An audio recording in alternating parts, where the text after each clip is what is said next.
Welcome to Daddy-O. Welcome to the Daddy-O Show. The Daddy-O Show, you know. There's your Whoa. theme song. Double we don't even theme need song. double theme themes. song. Whoa. Double themes. Got two themes. This is the podcast, the only podcast where This is the only podcast. That's it. It's just we invented the form. We're the only ones doing it. Ain't nobody else out here in the game.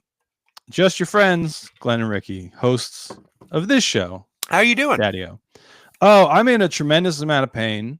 Oh, no. On account of having just got back from camping with my wife and children who love doing it. Emotionally, so excited. Physically, spiritually, all the pains. A person can feel bad. I feel at the moment. Like, are you so in the pain hole that like you found the La Manche configuration and you're going to rub it just right to get Pinhead and the other Cenobites to make pain your pleasure? I mean, look, my Hellraiser knowledge is limited to mostly jokes about it on the podcast, The Flophouse. Did you know that the box was called the La Manche configuration? Is that what it's called? Is it named after voice actor Maurice LaMarche? Voice of the brain? Might be my favorite voice actor of all time. Like if you look at his IMDb, yeah, I think he's got maybe some of my favorite credits because dude's been around a minute. Yeah, but yeah, you're in all the pain. Oh yeah, I'm in a tremendous amount, and not even so. We went camping, but we get like a cabin that has beds and heat, glamping. And I mean, it's not. If you like look up the term glamp, it's all like very fancy. This is not. It is. I think glamping like at its base roots definition is you're not outside in a tent sleeping on the ground. I don't think so at all. Glamping has I think a more specific connotation of your. Did you have a shower? Yeah, dog. Okay, you're inside a cabin. If you're in an RV, you have a shower. You're not camping if you're inside of a house. Look, I'm fine not calling it camping, but glamping specific, like the I won't call it glamping. Glamour, like, but I think nothing you guys glamorous about the cabins at Lake Nockamixon. They're nice, but there's still cabins in the woods, you know. Like you can still hear. I think you can go for a weekend. Yes, you had a weekend or some time out in nature, but you're in a cabin. You're on vacation, so I mean, like a little rustic. But I wouldn't call that camping, right? But like if you got your own shower, your own bathroom, like it's not communal.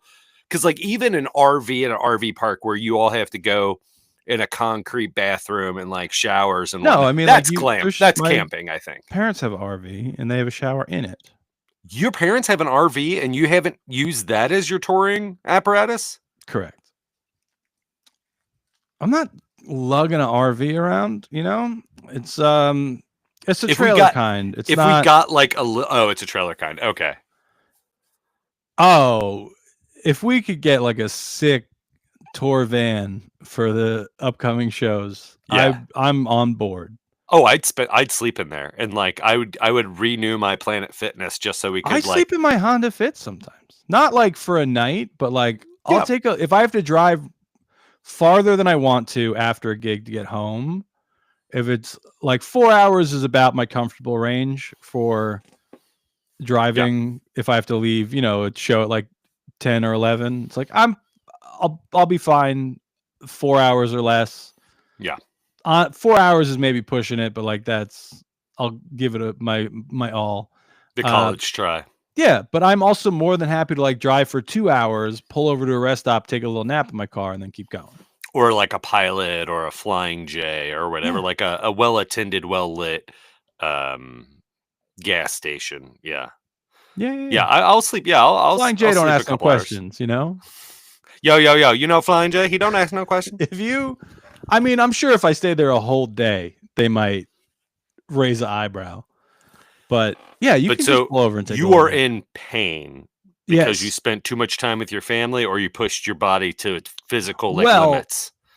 A thing that your body that's quickly like dying. Like we've already established. Like you make fun of me for because you're a bad person and friend. Yeah. I have an autoimmune disease called ankylosing spondylitis, so I'm in pain all the time. Let's clarify. I don't think you could go through our text message thread. No, you said Or I'm this faking it and that it's not real. You said I Famously, do it for attention. 'cause- at Devin, whatever number that you said you were going to immediately forget after last week's episode until you listened to last week's episode, who said ADHD isn't real. I've now joined that side. I'm just like, I didn't even know what everybody. you were talking about now. I know. Until you said ADHD isn't real. I genuinely was like, who's Devin? Yeah, I called it. I forgot you existed, kid, and I hope you don't anymore. I'm still holding hate for you in my heart. Like the Thanos snap. If Glenn love that? The Thanos snap that kid away. Is that gosh, I know there has to be a name for that. What is the philosophy? Is it it's not Bertrand Russell, is it, where I exist but nobody else does? Solipsism. Okay. That is called solipsism. Yeah. Where you're like, oh, everyone is just like a projection in my own mind. Yes. That's what idiots who are dumb and bad people believe. Or narcissists. Kind of. I mean, but are narcissists dumb? Speaking as a member of the narcissistic community, I don't think I'm the only person. You like reach back and you put on your fez. You're just like speaking. I think I'm just the best and most important one. Like, I acknowledge other people are real. Sure. I think they're just beneath me, Ricky. That's all. I think if Glenn Tickle decides that he wants to be a societal member, that you should be selfish enough to think that you are the best or trying to do your best, and that things should be funneled through the vessel of your interest. Yeah. Because you have empathy and sympathy. So the best Glenn is taking care of himself. So then he's able to also then take care of others with his humor, his comedy. It is not exclusive to Scientology. But I remember the South Park episode where they like explained the religion of Scientology, and everyone was like, "There's no way that's real." I think that was when I was in high school, because I remember I'm like, that can't be. And I looked up the Wikipedia explaining like what the religion is like. Oh, Wikipedia existed when that episode came out? Because I've been burning through. I started back at the actually season 2, because I had seen South Park season 1 enough, because that was on VHS, and like I feel like I know those episodes pretty darn well. So I started back at season 2, and I'm now up to season like 11 or something, because I was really curious, and I wouldn't have stayed on the journey if the episodes hadn't held up. I was like, man, is this like watching old SNL, like Dennis Miller on Weekend Update? You get the timbre of the jokes, but right? Like, you have no idea what he's talking about. Yeah. South Park, I was curious to see if they were evergreen or if they had a shelf life. And turns out, for the most part, even the stuff that's very specific to what was going on, and when they were able to start doing the turnaround of writing and creating a new episode from the ground up the day after an episode aired on a Wednesday at 10, they obviously became more particular and specific about current events. But even those episodes, the humor, again, humor subjective, I think still really, really, really well holds up. So wow, Wikipedia, there was a page of Scientology, so you were able to cross-reference and you trusted it. Yeah, how old do you think Wikipedia is, man? I mean, that episode. How old do you think I am? That episode is like 15 years ago. I think longer, honestly. 20? You think it's 20? I'm going to say I started high school in 1997. I'm going to say this was a pre-2001 episode. But pre-2001? No, because Chef, this is the straw that broke the camel's back for Isaac Hayes. We'll look it up, dog. Yeah. And then I can actually finish my thought from 10 minutes ago. Yeah, finish it. Before you described your whole South Park rewatch situation. Yeah. So it's not exclusive to Scientology, but when I was reading the Wikipedia page for like what Scientology actually is, there's like a hierarchy of like stuff that you care about. And as you progress, you end up caring about more and more people and things, where it's like the first one, I care about myself, right? Obviously, I'm number one. That's so fucking stupid. Just like, look, the more you have experiences and the more information you find out, knowledge you have, the more you're going to care about more things. It's like, yeah, no shit. That's cool. Well, that's why, like, it's not. I'm not crediting. Yeah, Scientology I'm not shitting with you. this. Yeah. I just I know this exists in other philosophies, but this was when I remember hearing about this idea, and it was because I was reading the Wikipedia page because of a South Park episode. November 16th, 2005. We are coming up on the Okay. 20th So I was in anniversary. college. Okay. So that is, I mean, wild, but it's like, oh, you care about yourself, you care about your immediate family, you care about extended family, neighbors, people who live near, and then it's like, it's the rules of improv. You get further down and it's like aliens and bugs, and it's like, I don't know. Except with Scientology, the more that you find out that you are an alien. So then it comes all the way back around. Right. But it's just the idea that like you should be gradually caring about more stuff as you go along is a nice takeaway that, again, I am not crediting to L. Ron Hubbard with creating. It's just that's where, and it's like, oh yeah, so like start as a guy who constantly refers to himself as a narcissist, only to have most people be like, you're not a narcissist. I was like, I am one.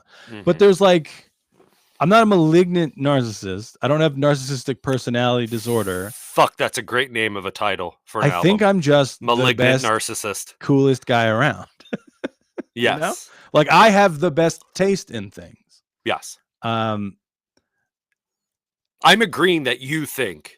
Yeah. No, you're agreeing that I have the best taste in things, and so you're agreeing that Buckaroo Banzai is the best movie, and Kenny Dorham is and the that's best not true. jazz And I trumpet can player. already cite a reference that I know you truly don't believe that, because last episode when you're standing up for your boyfriend Tristan Miller, you're like, I'm not saying people can't like things that I dislike, like the prequels. It's just him saying the original movies and including those prequels with the original three is a fool's error.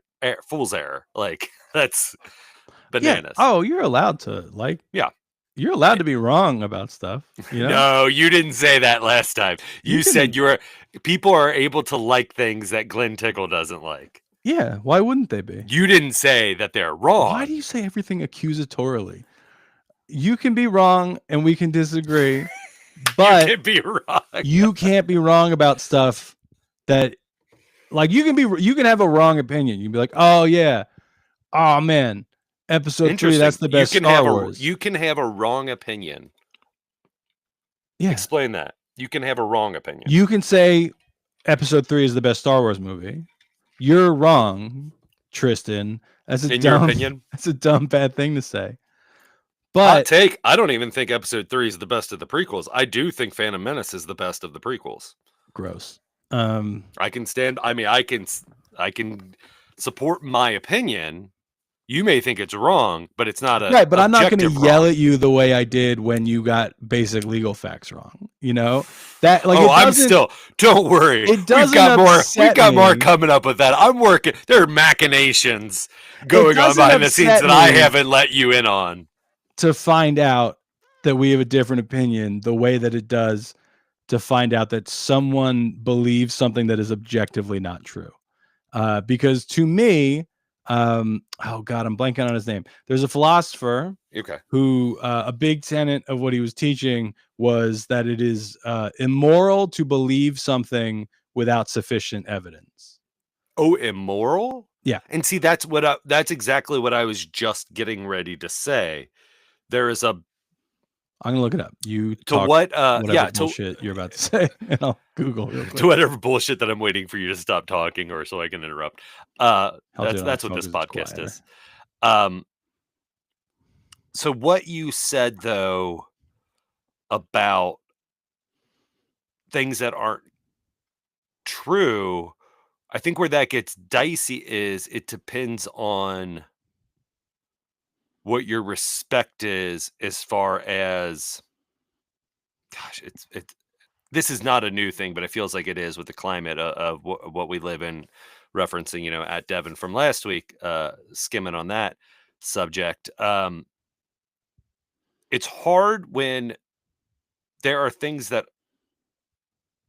not are subjectively untrue. I'm trying to think of like what the phrase could be, where there are people that have an opinion on things and they believe that it's fact and that it's true. I have this argument with my children a lot where they will ask me. I wish I could be a fly on the wall watching you just argue with two tiny women. My 6-year-old is going through a real phase right now where she's like, well, anything is possible. And I have to be like, sweetheart, I love you. No, it's not. Just crushing her. Just she's like, Daddy, I was at school today and I learned anything's possible. And you're just like, no. Yeah, No. shut that shit down right now, baby. Yeah. I looked it up. It is William Kingdon Clifford. So Clifford's principle is what I'm talking about. In his essay, The Ethics of Belief, he makes the argument. Does this involve a big red dog? No, dog. Lots of things are named Clifford, like that movie with Charles Grodin. Oh, love it. But believing something without sufficient evidence. I love that you called the Martin Short movie the movie with Charles. Oh, we Grodin. know who the real star. That would be is. like we know who the real star of Clifford is, and it's Charles Grodin, to a lesser extent, Richard Kind. Martin Short. I was getting ready to say Richard Kind, or if you'd have been like Dabney Coleman and Mary Steenburgen. Look, Martin Short's in the movie, right? But that's a Charles. If you're like, that Ben Savage film. It is very funny. A young Ben Savage. But Charles Grodin all the way. It's an A24 horror film. But when my children... You don't need to change a thing. But yes, so we'll move on from Clifford. When my 6-year-old is like, Daddy, anything's possible. I was like, hey, dog, nah, it's not. But I try to keep... So when she's like, well, the Easter Bunny is obviously real. So the way I handle stuff like that is like, well, some people believe in the Easter Bunny, some people don't. Daddy doesn't. So I'm fine with leaving the possibility, but I'm also not going to act like a dumb idiot baby around my kids, you know? So the idea of her being like, you're saying that possible, you're saying that as a sampling for we were camping, right? And it's like, world. So if I throw this stick on the ground, it's not going to shatter into a million pieces, and those pieces are going to turn into glitter, and then they're all going to fly away. She's like, well, anything's possible. It's like, not that. That's not gonna happen. God, did you just camping She's with like, well, you? it might. Camping with you, with air quotes, must be real fun. It is for a bit, and then honestly, after like a day, I'm in so much pain and so sleep deprived. It's like I'm not in a good mood anymore. I'm trying my best to keep this fun and light, but I'm in agony. But yeah, it is. We got to get Tristan on so we can just stop talking about them as a third entity. Or never. We have to make a real hard decision right now. Oh yeah. Never have him. No. Have him be you had your chance. Niles' wife, Miller, and then you left. From Frasier. What's not Maven. Niles' wife, Mavis. Mavis? Is that Mavis? I don't know. Is that the name of it? Oh, sorry. Frasier's good. Reboot Frasier. No bueno. I haven't watched the reboot. I watched Frasier when it was on. No interest in the reboot or anything Kelsey Grammer ever does for the rest of his whole life. Oh, is he on your list? Oh, he's just like a super conservative dude. Is he? Yeah. I know he was married to a Real Housewife for a stint, and they were like, "Oh, not a good dude, just like kind of an asshole." But then it's kind of like the Chevy Chase thing, where like Chevy Chase wrote an autobiography where he's like, "I grew up, my mom used to lock me up in a closet and go into town for hours at a time." And Kelsey Grammer, like 4 or 3, he has like a Stephen Colbert story where like he lost a lot of siblings and shit at a young age, and people are just like, "Oh." But then, like I don't care. Like that. I mean, hey, bummer, but that doesn't mean you get to just be a shitty person for the rest of your life. But Tristan described our dynamic as Mulder and Scully from the X-Files. Of I'm firmly Scully because I'm the hot one. But he's like, oh, like Bigfoot, and I was like, yeah, but Bigfoot's not real. You know that, right? And he's like, no, I don't know that. Bigfoot might be. I was like, right, but there's no credible Is that a evidence. hill I would die on? Me saying Bigfoot's not real is a hill I have tried to murder myself on many times. That is always just say God. We were talking about Scientology. Let's just fucking do it. Let's lose I've told my any kids. clean comedy friends that like I'm an agnostic. So Same. I know that is probably a cop out to some people, but I'm just like, look, I don't know. Like, why would I, like you're saying about being a narcissist,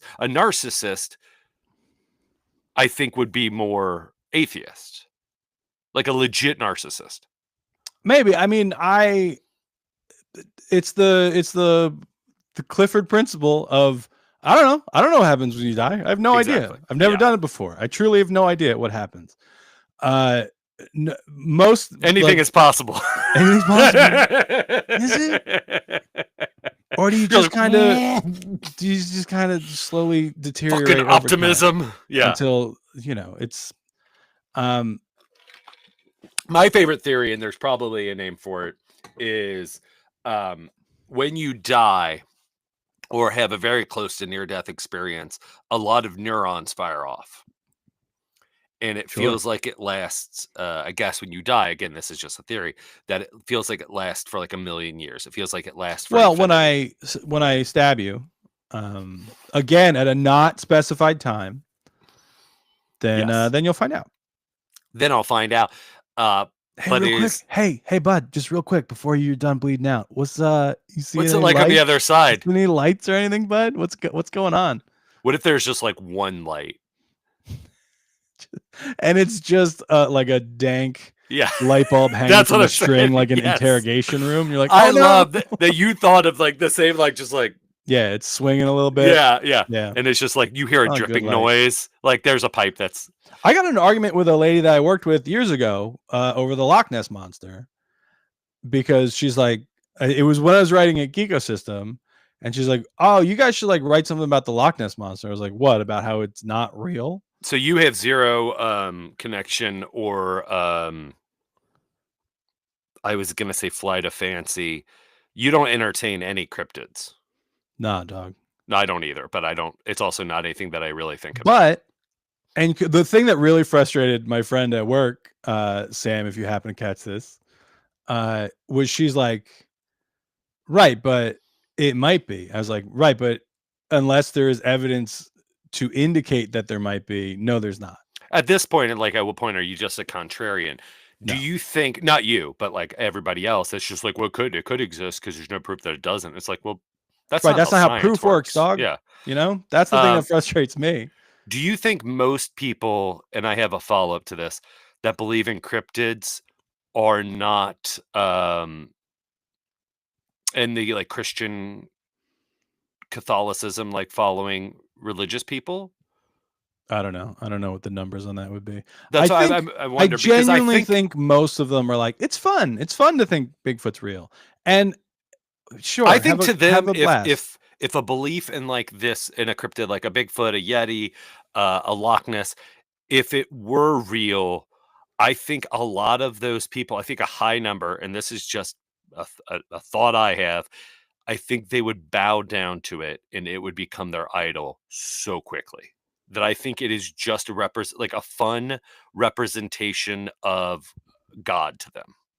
But this feels like a bit of a stretch. I'm sure not. No, I'm sure not zero. You don't think the way that people follow, like, if we find out Bigfoot's real, if Bigfoot like holds a press conference, I'll give you at least one person is like, oh well, Bigfoot's obviously the Lord, But no. But see, you just spun it as Bigfoot like, is my savior.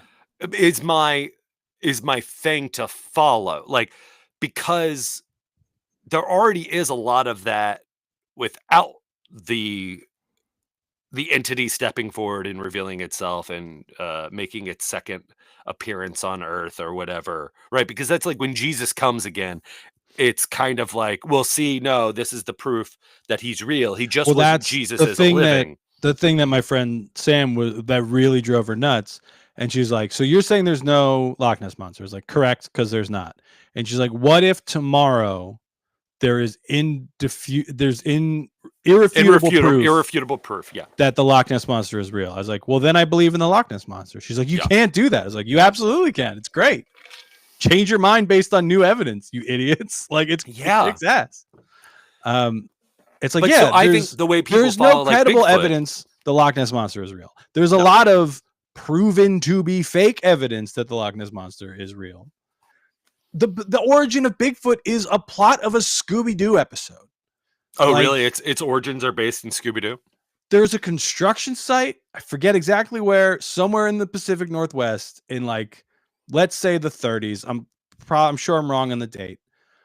And drunk people from a local town were just like wandering over and messing with it. So the guy who runs it's like, I'm just going to make giant monster feet and tromp around. And then I'm going to go to the bar and I'm going to tell everyone I saw a big scary monster. And then no one will bother my construction site. We're like, yeah, that's Scooby-Doo, man. And then everyone's like, no, it goes back hundreds of... No, it doesn't. It goes back to this one dude. Now we're just turning into a Wikipedia. But now every state is saying you could see Bigfoot. You know, I was driving through upstate New York for a gig recently, and there's Bigfoot stuff everywhere. I was like, no, he's native to the Pacific Northeast. Pennsylvania has Bigfoot sightings. You're like, no, guys, he's not here. There's conventions. There's a script treatment that I wrote that would have involved a cult. That's why I kind of lean on the like it feels very cult. It feels very religious with the conventions and how extreme people are with it. Like it is just a fun thing for some people, like say like a Bloody Mary or Candyman or stuff like that, or ghost or witches or whatever, evil. But I think there's a large amount of people that live their lives dedicated to the faith of cryptids. I mean, it's why astrology stuff bugs me so much. Agreed. Like if someone tells me they believe in Bigfoot, I don't I don't see any real world drawbacks to you saying, I think there might be a Bigfoot. I think Bigfoot's real. So the name Bigfoot, I can't find the specific origins through the quick glancing that I'm doing on my phone on Wikipedia right now. But a sighted hairy man, or just a large hairy creature, is as early as talked about as 16th century Spanish explorers and Mexican settlers would write. Right. I mean, specifically the Bigfoot in the Northwest that everyone's like, oh, Bigfoot lives in Oregon or whatever. It is this construction. Is that Scooby? That's awesome. People have been talking about cryptids forever. Like, that's not new. Yeah. I'm not saying this dude invented the idea of cryptids, but he's like, I'm going to make big monster feet. And everybody agreeing that it's just like, and we're gonna all these different sightings or depictions or whatever. That's just further evidence of people been talking about this thing that we're now all gonna call Bigfoot. Yeah, I mean, because like you look at the what's the other big, very similar creature, like almost like a Yeti or whatever. There's so many of them that are very similar. The skunk ape. Oh, is there a skunk? Oh, God. So by me, thinking of the skunk ape. You have a few in New Jersey. Like you have Mothman, right? No, or the New Jersey Devil. Mothman's West Virginia. We got the Jersey Devil. I mean, again, we don't because he's not real. It's a story. We have Frogman. Even if we did, he's long dead. Like the Jersey Devil isn't a type of monster animal. It is a specific story that like. I forget. There's a year, like you can trace this story back to like a specific year, where its mother Leeds down in the Pine Barrens was having, I believe, her 13th child. She's like over having kids, and she's like, if I have another kid, if I have another kid, let this one be a devil. And then the baby came out all weird looking, so they chucked it in the woods, and then they'd like see it running around. So it's like, well, yeah, he wouldn't still be running around out there. He'd be dead for 200 years. But the thing with any of it, like the thing that really bugs me is astrology, because people will like make life decisions based on it. And it's like, guys, that's nothing. Like but that's, I mean, that's religion. Correct. I mean, exactly what you just said. It's like, okay, that's avid sports fans. It's zealots. I mean, you're just literally saying, yeah, man, live your life based on evidence, everybody. That's the way to do it. Because then when there's new evidence, you get to change, and it's great. And if you don't have the evidence and you have a hypothesis or you have a question, then think about it and want it and have ideas about it until you realize that you can't build any evidence on that thought or that idea or that discovery. Yeah, test it out. I've seen people push back against, to think right now agnostics and atheists Yeah. where they're like, oh, well, it's just science is your religion. It's no different. It's like, it is different. Like, I can test mine, you know? Yes. If I think light bulbs turn on because as you pass electricity through them, you know, an LED turns that electricity into light and a small amount of heat, I can repeat that experiment. If you're like, well, no, light bulbs turn on because there's ghosts in them. It's like, all right, show me evidence that there's a ghost in there. And then we can Show me talk about ghosts in there. ghosts. Show me ghosts. Let's go to the big board. For our ghosts real? You will never guess whether Glenn thinks they are or not. Do you think have anything? They're not Pete. They're not Pete Holmes. Ghosts aren't real. Stop asking people if they've seen them. They haven't. Oh, he's on my list. So we talked about it. I don't know if it was on the show or just in life, where Pete Holmes's podcast, You Made It Weird. I dip in. It's of like based on who he's talking to, you know? Can't do it. And talk about a narcissist. He is a good example. Him and I'm going to put Mike Birbiglia in the mix of comedians whose work I enjoy. Don't take this too personally, fellas, but there is a level of success in any field, but comedy is the one that I'm most familiar with. I'm sure this is also true of plumbing or whatever.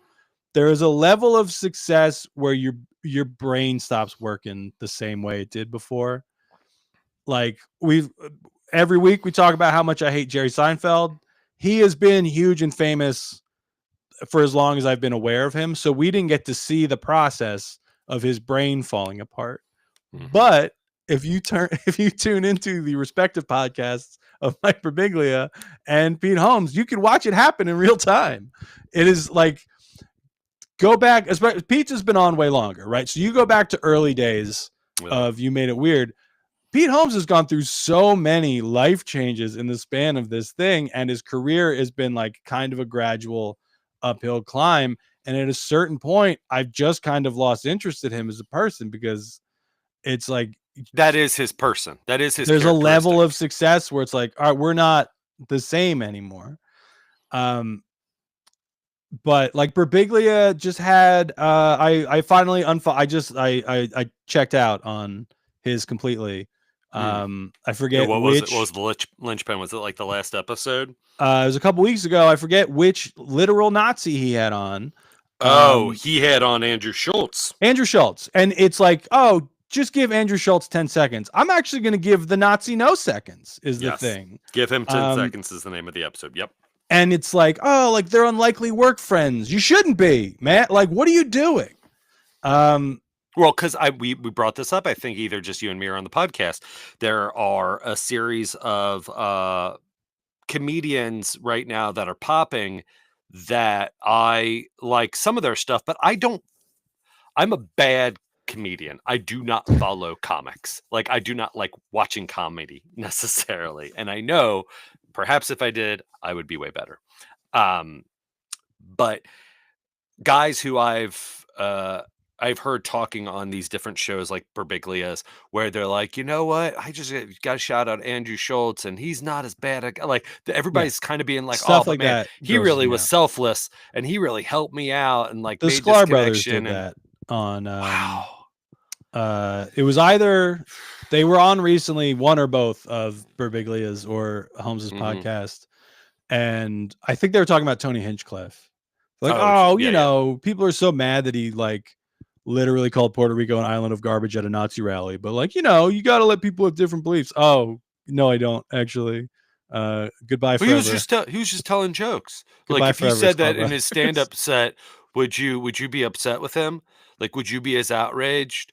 It's like, yeah, actually, I would. I mean, maybe not, because part of the outrage is like he did it at all. But again, it's not like he was a guy that I held in regard before that. Sure. Has anybody done that for you? Has anybody crestfallen? Like, don't meet your heroes, or just like you? Because like Birbiglia, here's the thing: Louis C.K. was one where it's like, yeah, I was a big Louis C.K. fan. Liked his writing, never liked his performing, and then suddenly was not. And like, I was even willing to like, oh, all right, he's obviously going to keep his head down for a while. But I genuinely believe that like, if he comes back and addresses this in the correct way, I can continue to like follow this man's work. And then he didn't do that at all. God, Neil deGrasse Tyson just dropped a photo of him holding a MAGA hat, and it's like, all right, Neil deGrasse Wait, Tyson. why? He was holding a couple, and he's like, oh, which one should I wear today? But then a couple of days before that, he took a picture with Joe Rogan, and it's like, he's been on that show I think a couple of times. It's like, get out of here, Neil. And I've met Neil deGrasse Tyson a couple of times. He has always seemed like kind of a weird dick, but in a way that was like excusable. It's like, if you're very famous and you're at an event with a ton of people, like, I get it. But when also just like what he has a boner for, and like the way that he expresses it, and like his general vibe, I'm just like, yeah, if anybody were to have a dinner for schmucks, like kind of dinner, you would be one of those dudes. There were allegations against him years ago that like it was questionable how credible they were. So it's like, all right, I don't know. But also at that point, I had stopped working the job where I would sometimes interact with Neil deGrasse Tyson. So it's like, it's probably not going to come up again.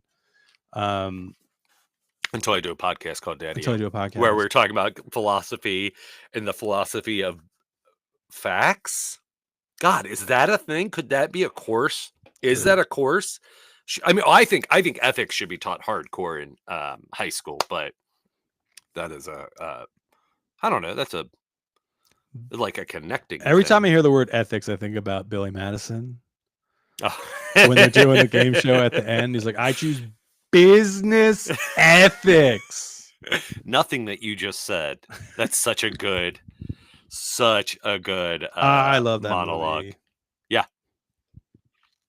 Yeah, I'm a big fan of Billy Madison, and the project that you read that I'm currently writing on, there's different touchstones of like pop culture and movies involving school in some way, or coming of age, that I have been like going through the Rolodex in my mind of, and Billy Madison is one of those where I'm just like, man, what a good representation of being like, here is a roadmap of a story. Here is the character we're following, but we're also going to do some redunk comedy things, but we're always going to be able to come back to this roadmap of this very clear, like 3-act structure of this movie. That Dirty Work, I watched. My dad had never seen it. I watched it again for the first time in a long time after Norm died, and I was happy that it held up. And then I watched it with my dad, and I was just like, huh, yeah, there probably is some shit, probably some homophobic stuff, or some sexist stuff that's in it that doesn't, not necessarily hold up, but comedy is of its time. Yeah. But for the most part, like, again, like the South Park thing, I'm like, yeah, this still works. Billy Madison is one of them. I feel like Billy Madison, Tommy Boy, a lot of the and Mike Myers, So I Married an Ex-Murderer, a lot of the comedy that came out of that like early 90s SNL class, I think holds up, but maybe like Wayne's World, but maybe it's because I liked it and I saw it when I was young at that like perfect sweet spot age. I don't know if that's that's how I always talk about Goonies. Like, yeah. I love the movie Goonies. It's not very good. Yeah. And if I try to show it to my children, they're going to be bored and think it's stupid. And probably mad at you. Yeah, because they didn't grow up like I feel that's how I feel about Hook. Like we've talked about Blank Check before. When they covered Hook and I found out that they're all like, "Oh, well, Hook sucks." It's like, "What?" No, Hook sucks. Yeah. And I had not seen it as an adult. Like I watched it a lot as a kid, and it's just like, "Oh no, well, I mean, we all agree Hook kicks ass, right?" And then when I rewatch, I tend to rewatch the movies on schedule with Blank Check. And when I rewatch, it's like, I mean, it's not incredible, but no, and you shouldn't hold it to a higher standard because it's Spielberg. But as I've discussed before, I think it turns out I am not as big of a Spielberg fan as a kid. Like, oh, you didn't? Oh, he was on the fucking cut. Like him, Robin Williams, Dustin Hoffman were on the cover, and Julia Roberts of everything when that movie came out. The only reason I liked it, I know, but I was young enough when that came out that like I knew who he was. Oh, like I was going to conventions and I wasn't like following his career closely and be like, oh, I can't wait to see the new Steven Spielberg flick. Oh, I mean, I probably watched. I They did. did I mean, like behind the scenes stuff that I probably watched at some point. but that's like, I mean, maybe just because like I did watch the Oscars and I was more of a film kid. Like I saw Hook in theaters, and I did not go to the theater thinking I cannot wait to see the new Steven Spielberg film Hook. It's like Really, that was such I'm like the era I'm of like 8 or Spielberg's 9, doing you another know? kids movie. Like this thing's gonna be a fucking Yeah, but I am a juggernaut. kid at that point. You know, there's like I'm 8 or 9 when that movie comes out. So you didn't clock like, oh, Steven Spielberg produced like Back to the Future and like Fern Gully. Like you don't I remember knew like his clocking any of name. that? I think I probably genuinely Or like clocked him Goonies? first because of fucking Tiny Toons. Yes, there's a Steven Spielberg's Tiny Toons. Yeah. Yeah, where it's like, okay, I don't know who that is, but I like Tiny Toons. Great job, Steve. And then you find out as you get a little, it's like, oh, the ET guy? Okay. And then Yeah. Duel? I was not a 7-year-old. Yeah, like I was not a 7-year-old being like, well, I really like his segment on the Twilight Zone. Like, what are you talking about? I was. Yeah, I do. I knew. But I was I liked steeped. Hook a lot as a kid. I continue to like Hook. I acknowledge that it is maybe not as excellent as I thought it was. As a 9-year-old or whatever. The only reason that I see, I didn't like Spielberg. I didn't like, and I didn't get Jurassic. So I'll finish my Hook and then I'll go into Jurassic Park. But Hook, the only reason why I liked it, and I almost like Phantom Menaced it, would be like, no, it's pretty good. It's great. It's great. It's great. Is my parents had rented it the night before we went on a trip to Florida, which is like a 13-hour drive, and we'd have a van and there was a VCR in it. And my dad would record the movies illegally from two VHS, two VCRs, one to the other. He had top loaders, and they didn't catch the tracking. Like we were a family. Like my dad had his VCRs regularly repaired and like fixed to like copy over movies. Put 4 movies on a tape. So they rented it the night before. He copied it that night, and we didn't watch it. He just copied it so I could watch it the next day on the trip. That's the only movie, the VHS, until we got to Florida that I had for 13 hours. And so like I watched it like 3 times during that trip. And I was like, yeah, no, this is good. I wouldn't not watch it if I didn't think this was good. Not because I'm going crazy and this is the only movie I have. It's not his best work by any means. No. As a kid, I didn't like Jurassic It is a good, Park. fun movie. Yeah, the beginning's a little boring. You know? I didn't like dinosaurs like everybody else did, which I bet you did. Oh boy, did I! So did you see the? Oh no, I have. Oh yeah, I do. I have Jurassic Park socks on right now. Featuring I knew featuring Mr. because DNA. I saw the picture of your birthday gift, which was. Oh yeah, I got the Jurassic Park chess set. And not a World's Greatest Dad mug. No.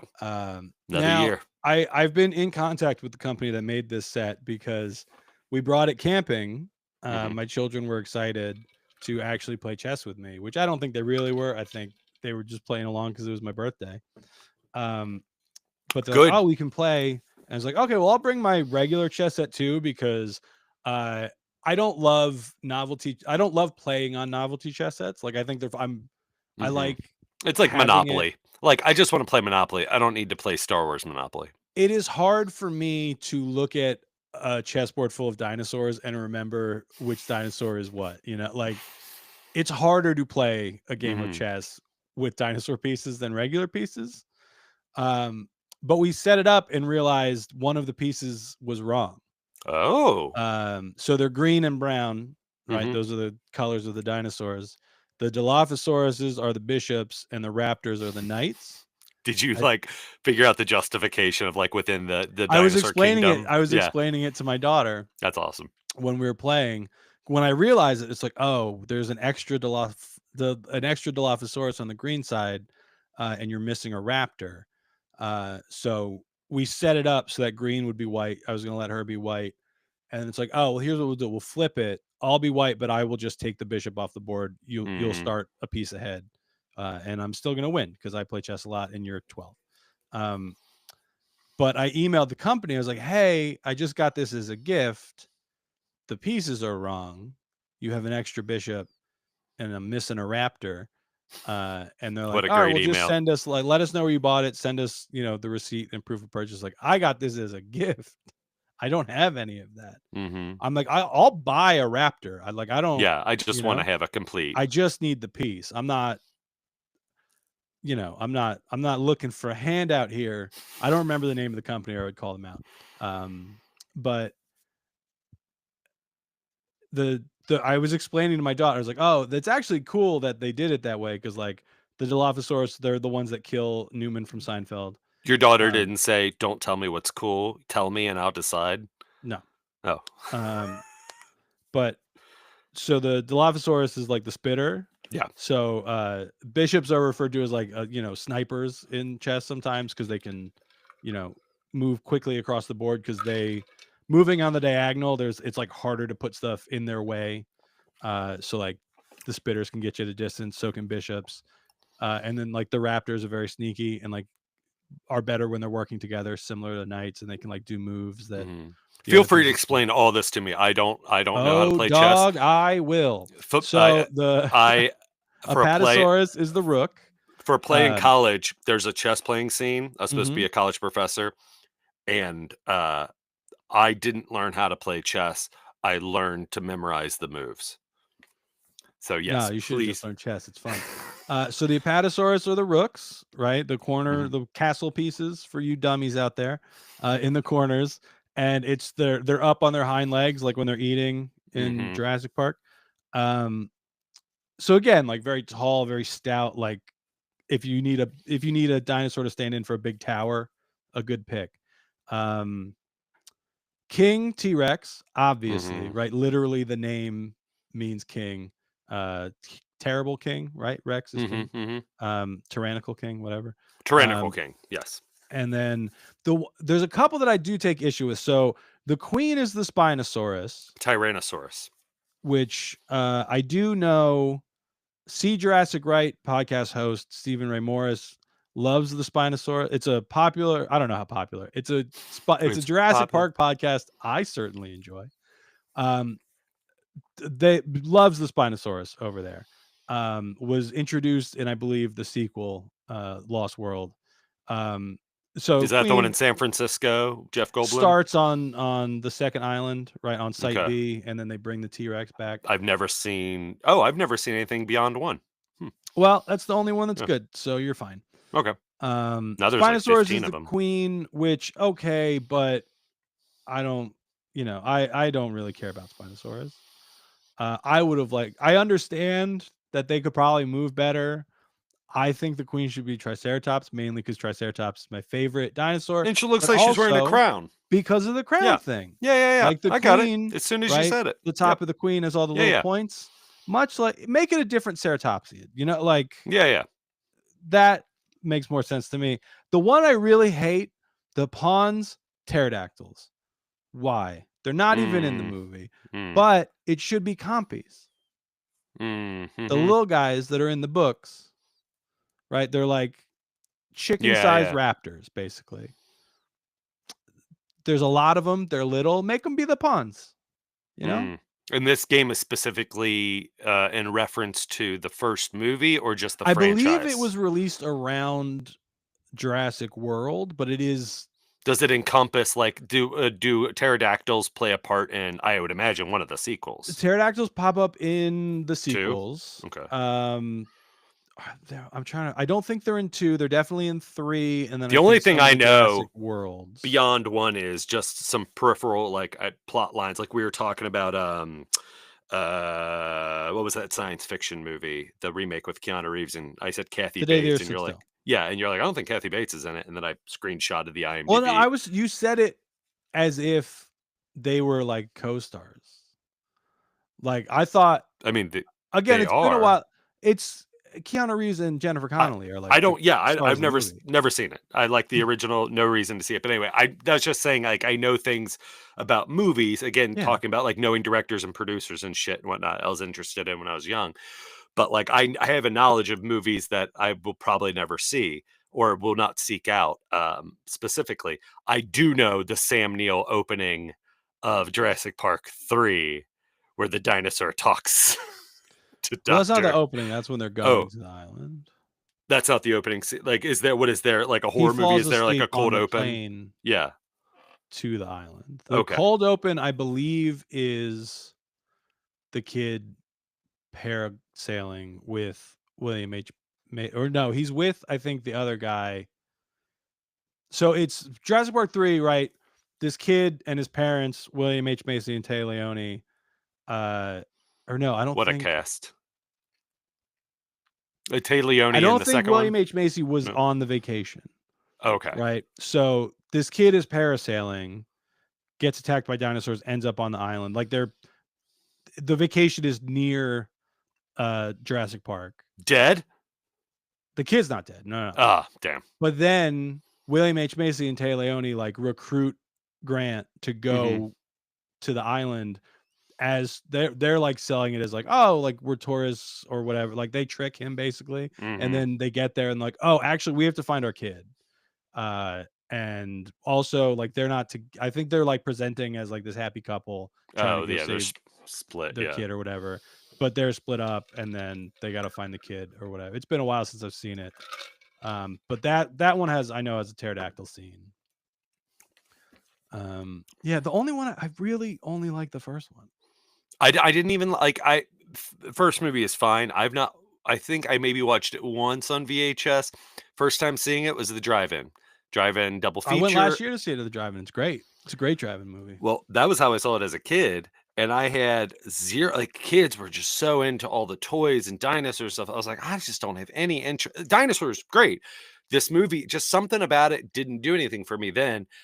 I fell asleep. The second movie on the bill is the movie that I had a hard on for, which was Forrest Gump, which now it's so funny to hear like film snobs or whatever, or cinephiles years later just be like, oh, the Gump truck winning all the Oscars it shouldn't have over Shawshank and all this and stuff. I'm like, you know what? I watch Forrest Gump. I still cry. I still really like it. I like everything that Zemeckis. I don't know for a fact it is still my older brother's favorite movie, but it was mine. It was my mine. older brother's favorite movie. And I was like, even at the time, I'm like, it's fine. But that was what, 96? 4. 94? Pulp Fiction, Shawshank, and Forrest Gump. And it won Best Picture, Best Actor. That's why they call it the Gump truck year, where it just took everything, just massive. Shawshank, like I like Shawshank, but anyway, so not being in into the dinosaurs. We're middle-aged white men. But dinosaurs, we're legally obligated if it's on TV to sit down and watch the rest of it. You know, this connects a little bit to like the Berbiglia, Pete Holmes of it all. I did not, and this is going to connect to dinosaurs. I did not particularly. You know, actually, let's play the theme song. Yep. It's 52 minutes in. Let's do that.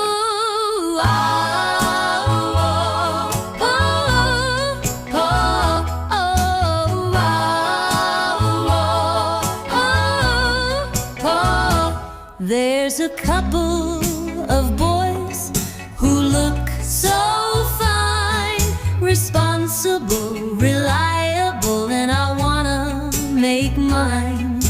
Using their joke powers to cloud men's minds. They're not the shadow, but they're daddy-o's. Daddy-o, daddy-o, daddy-o. Did it take 40 minutes into the episode to finally play this theme song to Daddy-o?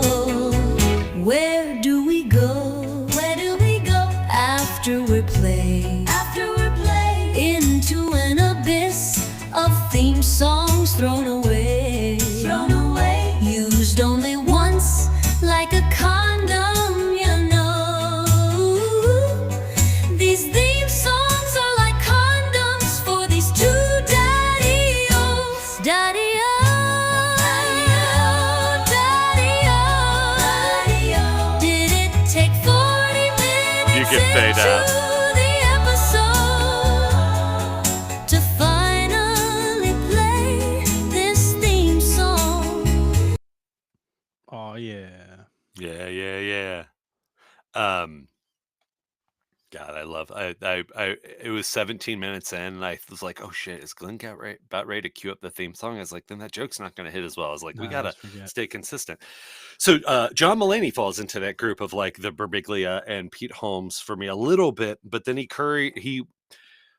Birbiglia. I'm cool with an artist evolving. So like say like a director, how Tarantino has this idea of like older auteurs lose their funk and their mojo. um Kevin Smith, people are like, why don't you make like View Askew movies again? He's like, I'm so far removed from who that person is, and I've lived a different life. This is what I'm inspired to make now, and if it's for Yeah. you, cool. If it's not, whatever. um I think Birbiglia moving on to more of the theatrical, uh the the one man show kind of thing. Great for him. At least he's evolving in a way, and you're either still on board or you're not. Blah blah blah. There's other things that separate him from maybe Pete Holmes. Pete Holmes' like main personality characteristic is that he's ever evolving, and now he's so fucking such a narcissistic Buddha. Which It that's does another drive me great crazy. title. He's gone back and forth with being vegan over the years.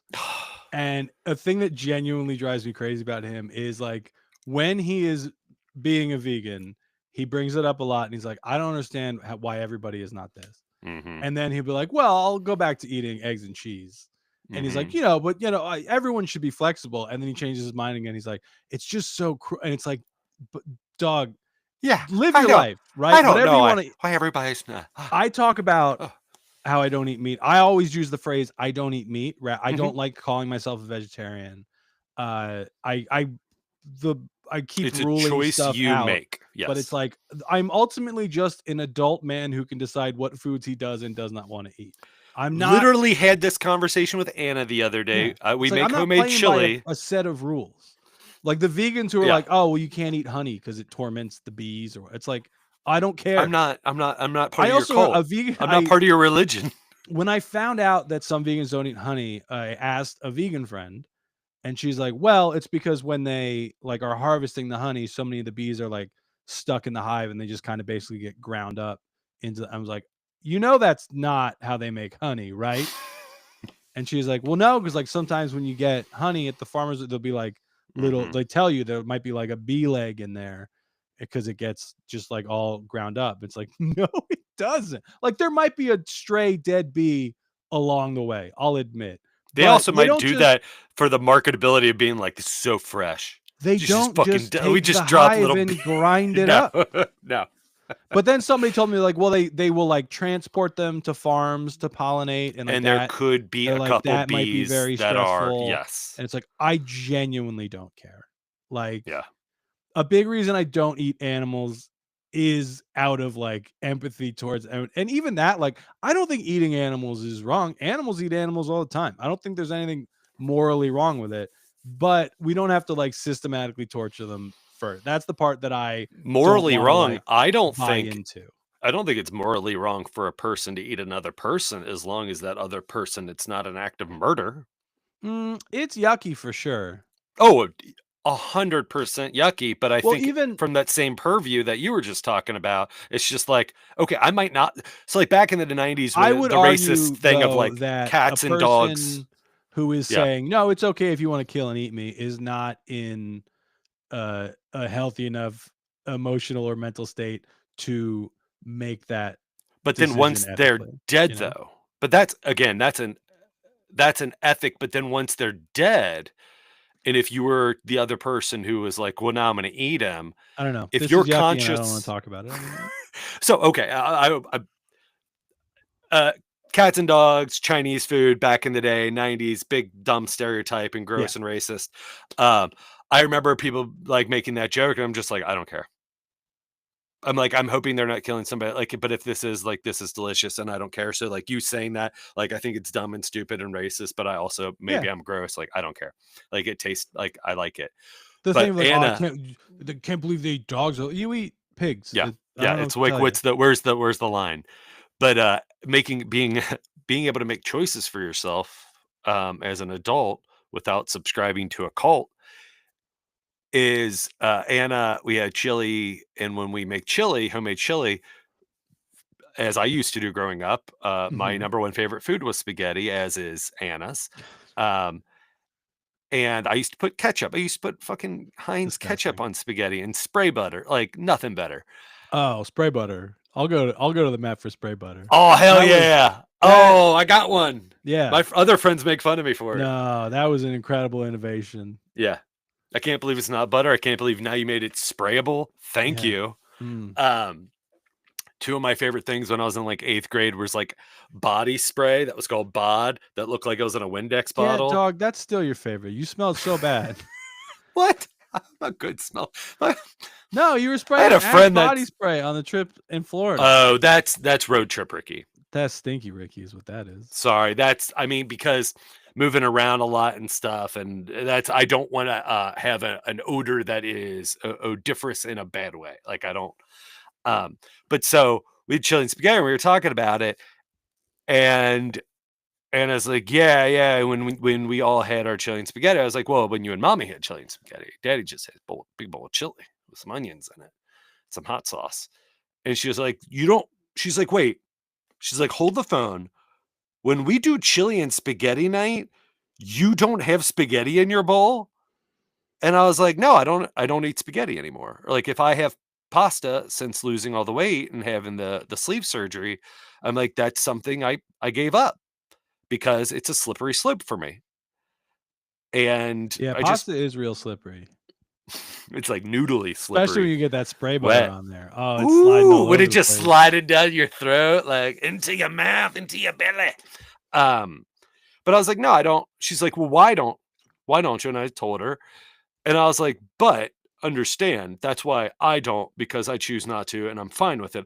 I'm not saying it's unhealthy and you should be shamed and guilted now every Yeah. time you eat it. Like you eat it.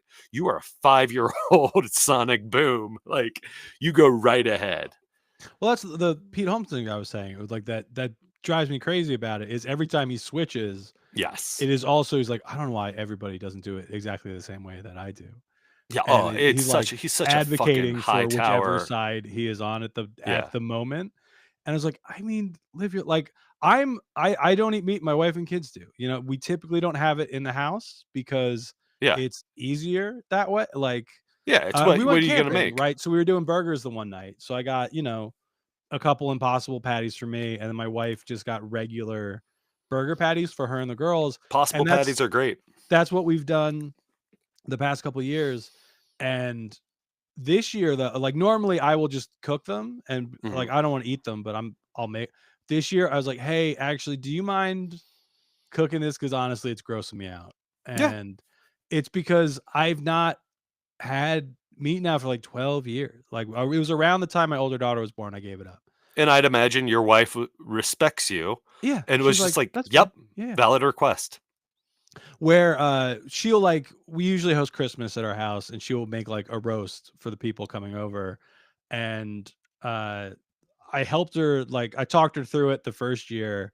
And then after like the next year, it's like, hey, I don't want to help you do this. I'm not gonna tell you can't do Mhm. this. I'm not I do love the traditionalism of gonna be involved in the process. as soon as you said made a roast for Christmas, like I just thought of wood, like a fire, warm, snuggly, like Yeah, I red mean, honestly, sweaters. if I she's love like, the "Oh, idea of like, I'm not gonna do a roast," I'm like, "Great, yeah, I yeah. love that," but I'm not Yeah. making this decision for my wife and children. Right. You're not My imposing kids your know I don't eat beliefs meat. They know why or I your don't eat choices. meat. Your beliefs or your choice. That's a good way to look at it. What? Beliefs and choices. Yeah, Do you have beliefs or do you have choices? I And are your don't. choices It's the formulated evidence based off thing, of right? It's yes, like yes. It all comes full circle. the main reason I stopped eating meat at the time was like environmental impact. Mhm. I was still at Ecosystem. One of the things we were writing about was like, uh, you know, less about like the actual science of climate change, but like more stuff around it. And I was Mhm. learning, and it's like, you know, farming is such a big factor in that. That it's Mhm. like, okay, I don't love that. And I'm already not eating that much meat to begin with. So like, what if I just cut it out and see how that goes? But then over 12 years, it's like, I just kind of think it's yucky, is Mhm. the main reason now. So yeah, like when it was time to cook burgers, and it's like I took the package of the regular burgers out of the fridge. It's like, ew, I don't want to. But again, it's not like I don't want to deal with this. I'm not gonna tell my wife and children they don't get to have burgers. You know, Right. it's not up to me. It's No, up to I do them. say that about I would love it if bologna. You can't you well, gotta it's get got a that first fucking name. shit away from me. But I didn't Oh yeah, finish there up. is stuff that it's just like, no, this is too. I Yeah, do too not want to nasty. smell or be around this. This is I too can't yucky. smell it. It can't touch any of my that's the one thing. Like I'm a person that's like fine with most food touching. If bologna is anywhere near anything I'm gonna be ingesting, Yeah. get it fucking away from me. There's stuff where it's like, it's just it's yucky. To finish the John Mulaney into dinosaurs connection I was doing. Mulaney is one of those with his last special, Baby J, Yeah. and his real life divorce and all that and stuff. All that it was interesting because I never hold anyone to like in the stand-up world as any, even if you are a truth-telling comic. I mean, not telling truth, like proselytizing or preaching, but like Mulaney's presence is I'm opening it up into showing you how I exist in my world and how my brain works in my environment, Right. which you believed was kind of real. So, and I understand people do change and obviously evidence and blah, blah, everything we're talking about that. But everything publicly that happened with him, with the rehab, the divorce, and then the pregnancy, all of that, like I didn't judge him morally. It just was hard for me to have, it's like a politician, this idea built of who this person was. And that it was just like, oh, I'm going to have to reacclimate myself to you. Like he didn't do like Louis C.K. Like he didn't, I mean, yeah, he probably broke some laws or whatever in some way, but like it wasn't disgusting or predatory. It seems like any of the things that Right. he did. Well, that's I think a lot of the pushback when that story broke of people like being disappointed in him, I guess. Yeah, I is don't the know if word, it's disappointing. where Yeah, for it's me, I like- don't know. right, but he's not that. A lot of people had a pretty specific idea of who John Mulaney was based Yes. off of honestly a couple of clips that they saw. And it's like, well, no, he's a whole guy. Like there was a lot of talk around this idea of like parasocial relationships at the time Mm-hmm. of, yeah, like entertainers that you like aren't your friends. You don't actually know that much about them. My youngest daughter was doing like a Taylor Swift trivia thing in a magazine she found. And she's like, I know so much. I'm like, you honestly don't. Like that is a whole ass woman with a whole life. You know some the stat, character and the which is great. marketing. Yeah. I mean, I think with comedy, so much of that's our where it job makes it is hard. talking about ourselves. Yeah. You know, like I always plumbing is my go-to not comedy job to talk about, where people are like, oh, like so many comics are depressed. It's like so many plumbers are depressed. Right. But if a plumber shows up at your house and while they're fixing your sink talks about how they just don't have the will to go on, you call somebody. If like I'm making jokes about how sad I am, that's just what the job is. You know? Yeah. You know who also has this exact same opinion? I think uses plumbers as the example. Who dat? Jerry Seinfeld. Get wrecked. All right. It's electricians now. I don't know. I think he also says electricians. He gives a few. Eat farts. Both You of guys separated at birth. Go to hell. What if you found out that Jerry Seinfeld was your dad? There's no way. The timing doesn't work. And Bill out. Maher is your mom. Yuck. So Mulaney, yes. So all of that. So then he is someone who was like a Louis C.K. for me, where I was like, oh, I think I like his writing, but I don't like him as a performer. But then New in Town, and then Really Kid Gorgeous, I was like, oh, you know what? No, I do. I like both now. Like he's fleshed out the character, and I like his humor. The two bits that really got me were the college. Like, give us more money. Like that whole bit. I was just like, oh, and then Horse in a Hospital. I thought was fascinating for a multitude of reasons. Yeah. just the dad story about going to McDonald's and all that and stuff, and the different stories about. He's one though too that has like a brother that drowned but doesn't talk about it. Is the McDonald's one the one black coffee? Yes. Okay, I was trying to remember if that was him or somebody else. Yes, I love that bit. But yeah, so he has like I mean, again, you don't need to know, and he clearly doesn't want to talk about it.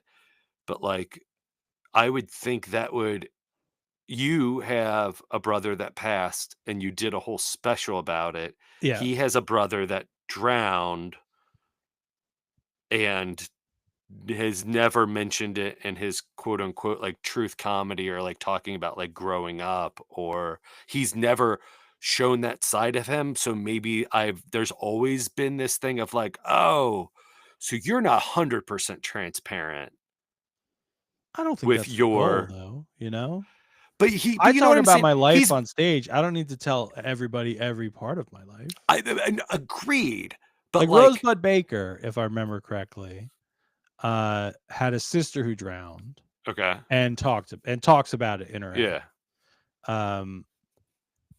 And I know she's talked about it in interviews, like how that material goes over. Because I mhm, was around the time that I was doing Good Grief, I think was when there was I think it was on Amazon. There was like a series about comics auditioning for Just for Laughs. I think it was yes, her, Kellen Erskine. I forget the other ones. The dude who worked in a furniture store, and she talked about it on that, and like they mhm, showed clips of her doing it, and like sometimes audience members are kind of like bumming me pulling out, back. yeah, But that was around the time I was working on Good Grief, so I was like, oh, comedian talking about a yeah, deceased sibling. I got to seek mhm, this out. yeah. But yeah, I don't think the goal of doing, autobiographical comedy is to cover the whole thing, you know? No, I agree. I mean, I think I mentioned Chris Fleming last time, who he purposely does not want it to be known what his oh my goodness, how he identifies Yeah. gender wise and what his sexual preferences are. That's purposeful. He's like, I don't want to be put in a box.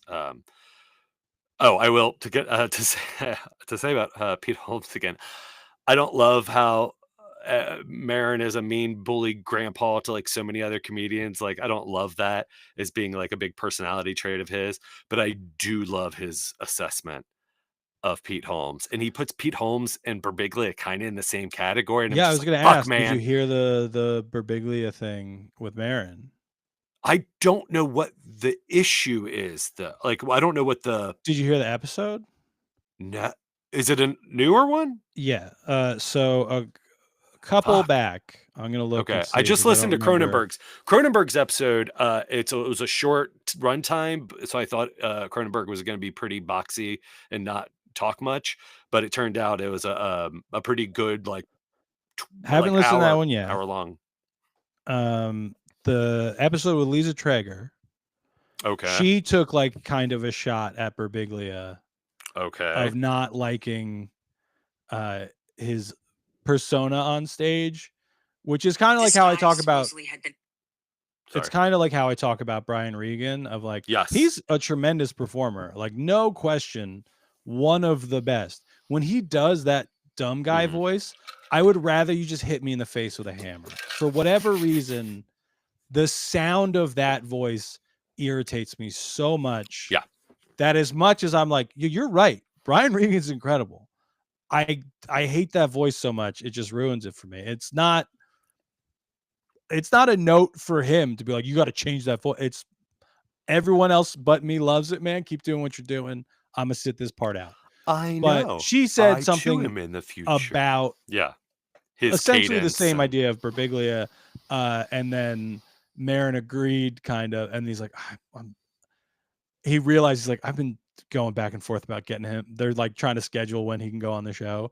So then they put out like a bonus episode talking about how they just talked on the phone because Marin let him know that the clip was going to be in the show, and he was like, I'd just rather you know that this happens. Wait, is before that you, within the Traeger episode? They no, have it in there. Oh, it's the couple days. The next day they put out like a bonus.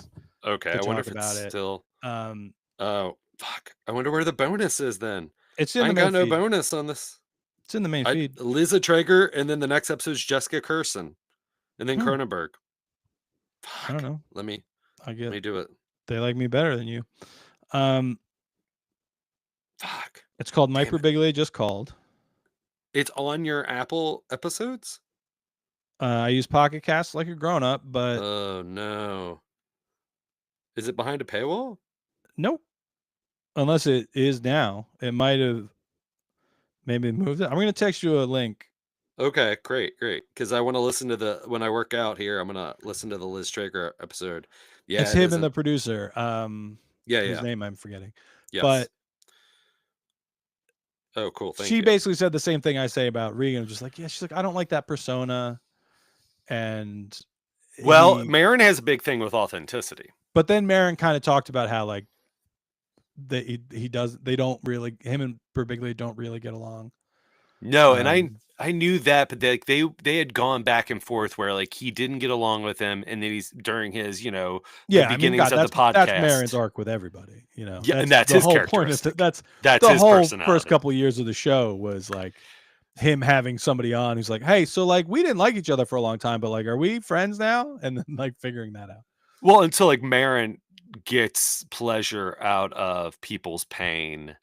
So like when he shits on like Birbiglia and him are like in Montreal or something, and Birbiglia is like, yeah, it's at the comedy store. Me and Chris Rock were hanging out and telling Marin, and Marin's just like, I don't fucking name drop, like I don't care.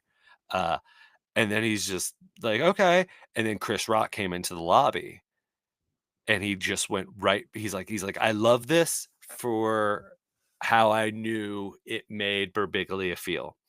Chris came straight up to me and said, Mark, man, like gave me a big old hug and blah, blah, blah. And then he turned to Birbiglia and said, hey, man, I'm Chris. What's your name? And he's like, I fucking loved Birbiglia. It was just sitting there for half an hour being like, me and Chris, we hang out. I'm not going to lie. I would also get a real kick out of that. Me as well. And that's why there's different times where I'm like, don't be a Mark Maron, Ricky. Don't be a Mark Maron. Like, it's not the healthy path. It's not the healthy path. I judged the roast battle last week for the first time. Roast battling, did you then judge yourself afterwards? Not a type of comedy I enjoy. Me neither.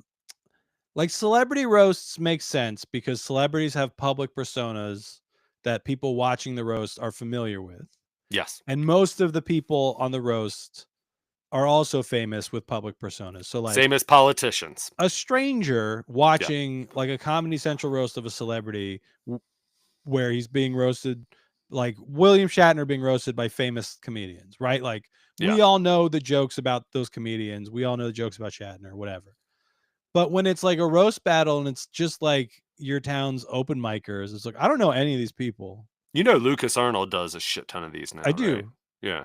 And I'm sure he's very good at it. He's very talented. No, I'm not saying like you'd be pissing him off. Just like that's what I've been seeing because I don't follow any roast battles. But I know, so I mean, I don't know Lucas personally. I know him from the internet. I think we're mutuals a couple places, but like delightful in person. Got to do a show with him in New York. Yeah. But if I watch him do a roast battle, it's like I have an idea of who this kid is. Yeah. I don't know. The clips I've seen, it's like I don't know the other person. You have to know both parties for it to be a roast. It's just here's 6 matchups of basically random people being mean to each other. But they asked me to judge it at the Emmaus Theater, and it's like, and how do you roast? It's like, okay, you know they're a comedian. Are they female or they're male? What is their gender? What is their gender identity? Like, what are the only list of things you could laziest looks? The lowest like. You're fat and Jewish, like, which is why I don't like it. But they asked me to host it, and it's at the Emmaus, or not host it, to judge it. Yeah, it was at the Emmaus. It's a couple weeks before our show there on May 18th. Tickets available now, so it's like, oh, I'll go, and then I can plug the show for people who are already seeing comedy at that venue. Makes perfect sense. It's really fun to judge the roast battle. Because you get to be a little bit mean, and I knew probably get to roast.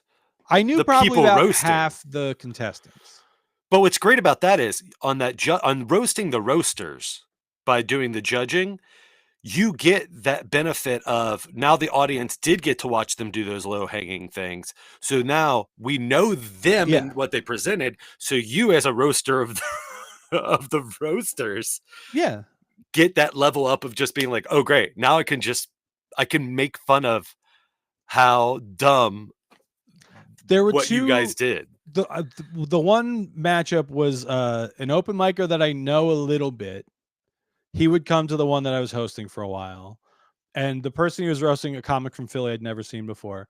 The guy I knew kept making fat jokes about the other guy. But my comment when I was judging was, you guys are comparably fat. Like that, that is your great. joke doesn't land. Yeah.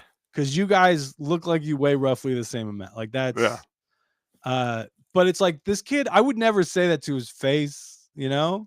And that's what's great is you get to roast the comedy. Yeah. There was one woman up from Philly who I didn't know, and I made the comments like, I don't think we've ever met before, or if we did, you didn't make an impression. And as I was saying that, I was like, oh, that actually feels like it might be a little too mean. That's honest. Yeah. But correct. It's 100% like it's brutally honest. I guarantee you. It's also your way. It's your way of apologizing now. I don't know if it was her, but I guarantee you there's at least one person on that show that I introduced myself to. We'd met. Oh, sure. Oh, for sure. Because it was either from the Lehigh Valley scene, or a lot of them were coming up from Philly. And it's like, yeah, I don't know. We might have met. They're literally people that know me from the local scene that I don't know. Yeah. And I probably have done many a show with them. And I'm just like, oh, sorry. Like, I was talking to Aaliyah Brown a while ago. I think I might have brought it up before. It was like, oh yeah, it takes me a while to like clock people as existing, which, I don't know if that's the narcissism or the autism, but one of the things going on with me is like, especially the comedians, it's like, I'm not going to learn your name until I think you're good at this. Honestly, like but again, saying that, so not only do I not remember you, I'm saying that I conditionally do not remember you because I don't respect you. Is because I don't respect you as a comedian. Yeah. And I do not think you're funny. I'm going to have to look her name. I'm just looking up your last name, Lily. Lily Flynn is a comedian that came to the open mic I hosted, had a great set. I was like, all right, Lily Flynn, incredible set. I will remember Lily Flynn is very good at comedy. Lily Flynn was not the one trying to borrow minutes? No. Okay. No. That was Rebecca. No. I've told that story to a couple people who have run open mics. Yeah. And they're just like, did everyone agree with me? Not only did everyone agree with you, that had happened to everybody, that they were like, that's my biggest pet peeve of running open mics. Yeah. Is when we say these are the rules and they're like, yeah, but what if? And it's just like, nope. See, I talked to her about it. Where it's like, oh, like I've asked for more time at an open mic before, but it's like, well, I have, a 7-minute spot on a showcase. And you got shot love it too. I would love it if I could run the 7 minutes. And I remember the first time I asked for something like that, the host was like, no. Absolutely not. You know what? Fair. Yeah. I'm not going to hold it against you, host, but you did support her criminality of like, if you'd have just thrown your name in the bucket. Yeah. As long as you're not making it harder for me, you know? But I don't care. Lily, not the stealing minutes. But yeah, she was on the roast battle, and she was also like, I saw her do a really good set, and to me, that's the first time I saw her do comedy. Have we met before that? Possibly.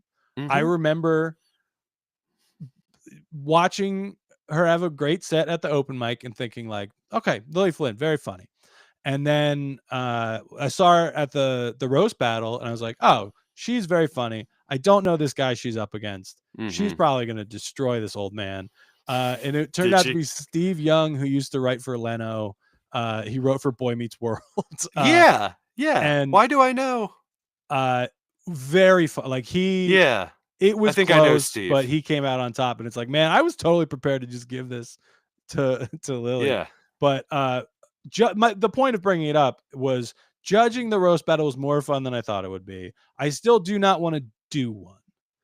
Yeah. And we have done, they stopped doing them locally, but like every year as like a charity thing, a local comedian would get roasted by the other local comedians.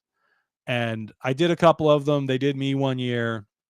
And then we did my friend Richie, but most of the people he asked to do it were improvisers, not stand-ups. And after that, they're like, we're not doing this anymore.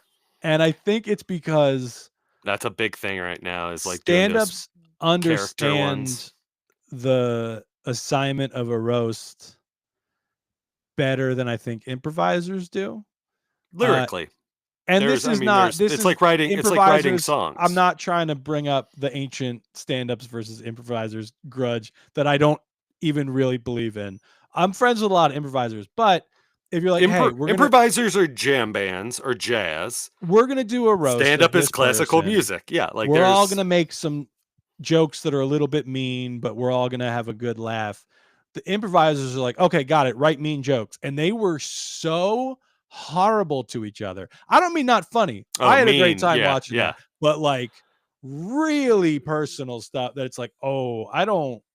Yeah, where like feelings were hurt that night. Like not mine, because I don't like, you know how you confided in me that one night after we did an Armando Diaz experience, that your dad killed himself, and it might likely be because he was disappointed in you, because that's what he expressively wrote in his suicide letter. It's stuff like that. Yeah. Like it's like, oh, and it's like, ooh. Also, a lot of them were like taking shots at another improviser who was not there, was not on stage, was not part of the show. We used to have that is a thing that like stand-ups know. I think not inherently, but etiquette. Like, the etiquette of it, of like, well, you don't make fun of somebody who's not here. Oh, I mean, you can make fun of like, because roasts are, you can improvise stand-up, but roast are a different art form that is an extension of stand-up. I don't think roast typically lend themselves to freeform. Yeah. Well, no, I mean, they all wrote jokes. It's just they wrote really mean jokes, mostly about a person who's not in the room. Right, because they're attempting to be stand-ups, and they're just like, right? They're like, oh, yeah, like all the stand-up roasts, the roasts that I watch are all like really, but it's like, yeah, but it's like showing up to play your first hockey game and you're like, oh, well, there's fights in hockey, I'm just gonna beat the shit out of everybody. And it's like, oh, that's not really what this is. Like, it's part of it, I guess. Yeah. But yeah, after that, they're like, we're not doing roasts here anymore. And it's like, okay, I don't love them, so I'm not gonna push back on this. But it was at Steel Sex, and that was honestly, it's like, guys, you had one bad, that doesn't mean never do them again. It means explain how they work better to the people you ask to do them. Yeah. But yeah, I mean, there was a decent turnout. The one thing that I did think was crazy, there was a drunk guy in the audience, like shouting jokes out, and they invited that man up on stage. The host came over to the judges table. And he's like, all right, after this last battle, you know, that guy's been shouting, we're going to have him. Let's reward him. And he's going to roast the other, I don't remember the kid's name. One of the guys I met that night. And I was like, oh, actually, that's a terrible idea. Don't do that. And the host is like, it's not my idea. It's the venue. And it's like, it's going to go bad. And he's like, I know. And then they're like, no, they're like, we hope it goes viral, but it's not, they hope it goes either awful, amazing, but how it goes is bad, but not in the sense of like, this is so bad, this is a great viral clip. It's just awkward. Fun. Yeah. Like people started, the guy walked half the room before the show was actually over. Yeah. And they rewarded him. Good. Thank you. Yeah. From the judges table, I was like, can this be done? Can this part be, can we just judge this battle and say this guy lost so that like people stop leaving? We lost. He lost. Yeah, we've all lost now. I'm going to sow the thread, and this will be the last thing we bring up because it's a question that connects to the end of that Mulaney. So Baby J came out, did not like that special. I thought it was so inside baseball of then supposed to be so revealing. just hit weird with me, and I was like, oh, you know what? I'm not in love with what John Mulaney's putting out right now. That's okay. Take a step away. What I do really like that I've been watching based on his Everybody's in LA Yeah. Netflix, the new live show Everybody's Live on Wednesdays. I didn't watch last night's episode, but because we're recording on Thursday, last week's episode with guest Conan O'Brien, Ayo from The Bear, and Tina Fey, where the subject was, do archaeologists have it correct and paleontologists have it correct with dinosaur bones in museums, or Didn't are watch they it. put together? But that's the subject of the night. What do you think? Me Are they put personally, yes, or were they put together to be interesting for museums to get people to come if you make them big scary animals? I don't fully understand the question. Do you think paleontologists have put the bones together correctly, or To do the you best of question their it? knowledge and ability, yes. Okay.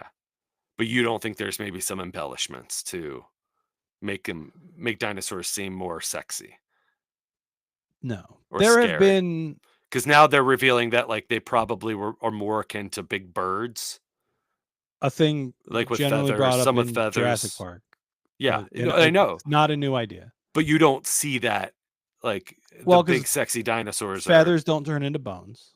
right, so there's fossils, but I'm saying, like, you don't see a lot of, like, giant representations of dinosaurs with feathers. You see them more now. Do you? Okay. Yeah. And I feel half like like when I was at Geekosystem, that was like a thing where there was increasing discovery. evidence about feathers, so people were like re-rendering. There's no photographs of dinosaurs. It's all we're using the knowledge that we have Well, right, to and that's what, somebody who called in who was, a paleontologist, um, was just like, "Yeah, they had feathers and, most likely some of them very, very colorful, like akin to like a peacock or, yeah. flamingos." And But again, so it's what the if Clifford principle thing. It's like we're basing things off the information that we have. As new evidence gets introduced, it changes. how do they get evidence? And this is just me asking, I'm not saying that there isn't an answer. Yeah, How yeah. do they get evidence of that off of bones? Great Colors. question. It's not from bones. So Okay, bones are the easiest thing to fossilize okay. because they are like mostly minerals like calcium, Yeah, and as it's not soft tissue that like degrades more quickly. right. Um, so there is fossilized other dinosaur stuff. It is just that is rarer to find because it is harder Mhm, to preserve. mhm, But the way it worked is like they found some fossilized skin, where mhm, it's like, oh, we can see that there's like traces of pigment left in this skin that we didn't realize was there before. mm, Or it's like, okay, I don't think follicle is the right word when it comes to feathers, but there's like, okay, mhm, so this sure looks like the hole a feather comes out of. Uh, and Grant in Jurassic Park, he's like, oh, you can see, the raptor's hips are mhm, inverted the way a bird's are. This dinosaur has hollow bones like a bird. mhm, Um, and it is a theory that developed over time as more evidence gets introduced. Also, the technology that we have to dig up fossils and examine them. Again, a thing in Jurassic Park, they have that weird sonar thing that Grant mhm. breaks, where it's not just like it was 100 years ago, where you're just digging in the ground with a shovel hoping for the best. Um, And where a lot, you find the Ark of the Covenant in Egypt. yeah, a lot of that material was probably just straight up destroyed in digging out the bones because people didn't realize what it was or Oh, yeah, realize that they okay. could. Other variants of Yeah, but it is like fossilization. much harder for that stuff to be preserved than the bones. But even the bones, like you don't always find a near complete skeleton like the scene in Jurassic Park. A lot of the Mhm, times, because it gets mud is a good way for stuff to get preserved, right? Like an animal dies, then a bunch of mud falls over, but mhm, then if that mud slides over time, like it might drag the different bones, like kind of smear is not the right word, but like mhm. smearing it over a large area. So you might only find a couple of bones. You might not find a complete skeleton. And then early paleontologists are like, well, I guess it goes together like this. So And do then they just kind of add? tried their best. Do they do like a scan of the bones and they kind of like fill in the gaps of possible bones that are missing and approximate based on again the evolution of other Oh, is that the things? question? Like, are all the bones at museums That real wasn't a bones? question. No, I'm bringing that up. They didn't Oh, ever they're not touched on all that. real bones. They didn't No, get no, pa- yeah, yeah. okay. They didn't get past the idea that it was just the general question of do they have it right? Like, Yeah, and they is it? will. If you don't have a complete skeleton and you want to Mhm, display it, they will like fill in the gaps, to make mhm, it look more complete. Um, but it's like a thing of as they get more evidence, you realize like, oh, that's the whole thing with like Brontosaurus or Apatosaurus. mhm, Like, oh, this head actually goes on a different dinosaur. This one's not real. So then they, excuse me, and then they fix it, and then as you get more evidence, you can realize like, oh, all right, we think these are big lizards, so we're going to put mhm, these together like a big lizard. As more people are like, oh, actually, bird, that's going to change how you try to reconstruct the mhm. skeletons. And they But talk about the also, posing. yeah, also better. There's they call it like shrink wrapping. Like if you look at an artist rendering of a dinosaur, they probably don't actually look like that. Mhm, It is a lot of like cryptids are just animals with mange. You see a dog that lost most of mhm. its hair, it looks all crazy. You're like, well, that's not a dog. Well, it is. It's just not how you It's think it an should look. unfortunate dog. So Yeah, you think it is something else. Like if you took my skeleton and like an did, American. if you took my skeleton, if you How's an took American supposed to my look? American MAGA skeleton, hat. if you took my skeleton that you dug up out of the Yeah. ground and you're like, we're going to make it look like Glenn, but you did it the way that a lot of early First, a paleontologists smug, a smug genie smile. they just they just do Done. it the way early paleontologists did. Yeah. I would look so much skinnier and more fit than I am in Imposing. reality. Where a lot of dinosaurs probably had much more of like a big fat dump truck ass like I got. You got that dump truck booty. Got that dump truck. It just doesn't get preserved as Bam, easily. bam, bam, bam. So yeah, that there was a guy who called in who was I think the paleontologist who said that so anyway, this has brought me back to Mulaney. I really like what he's doing with that show. And I hear I it's don't know, good. he's clicking more with me. His almost genuine approach to hosting late night talk show. David Letterman was a great guest for that as well. But anyway, paleontologists called in and said they had a name of a dinosaur wrong, and when they corrected how it should look and what its name should be and how it should be classified, they named it after him. I can't remember what that is. The other interesting phone call was a dinosaur human erotica novelist named Chuck Tingle. Mm-hmm.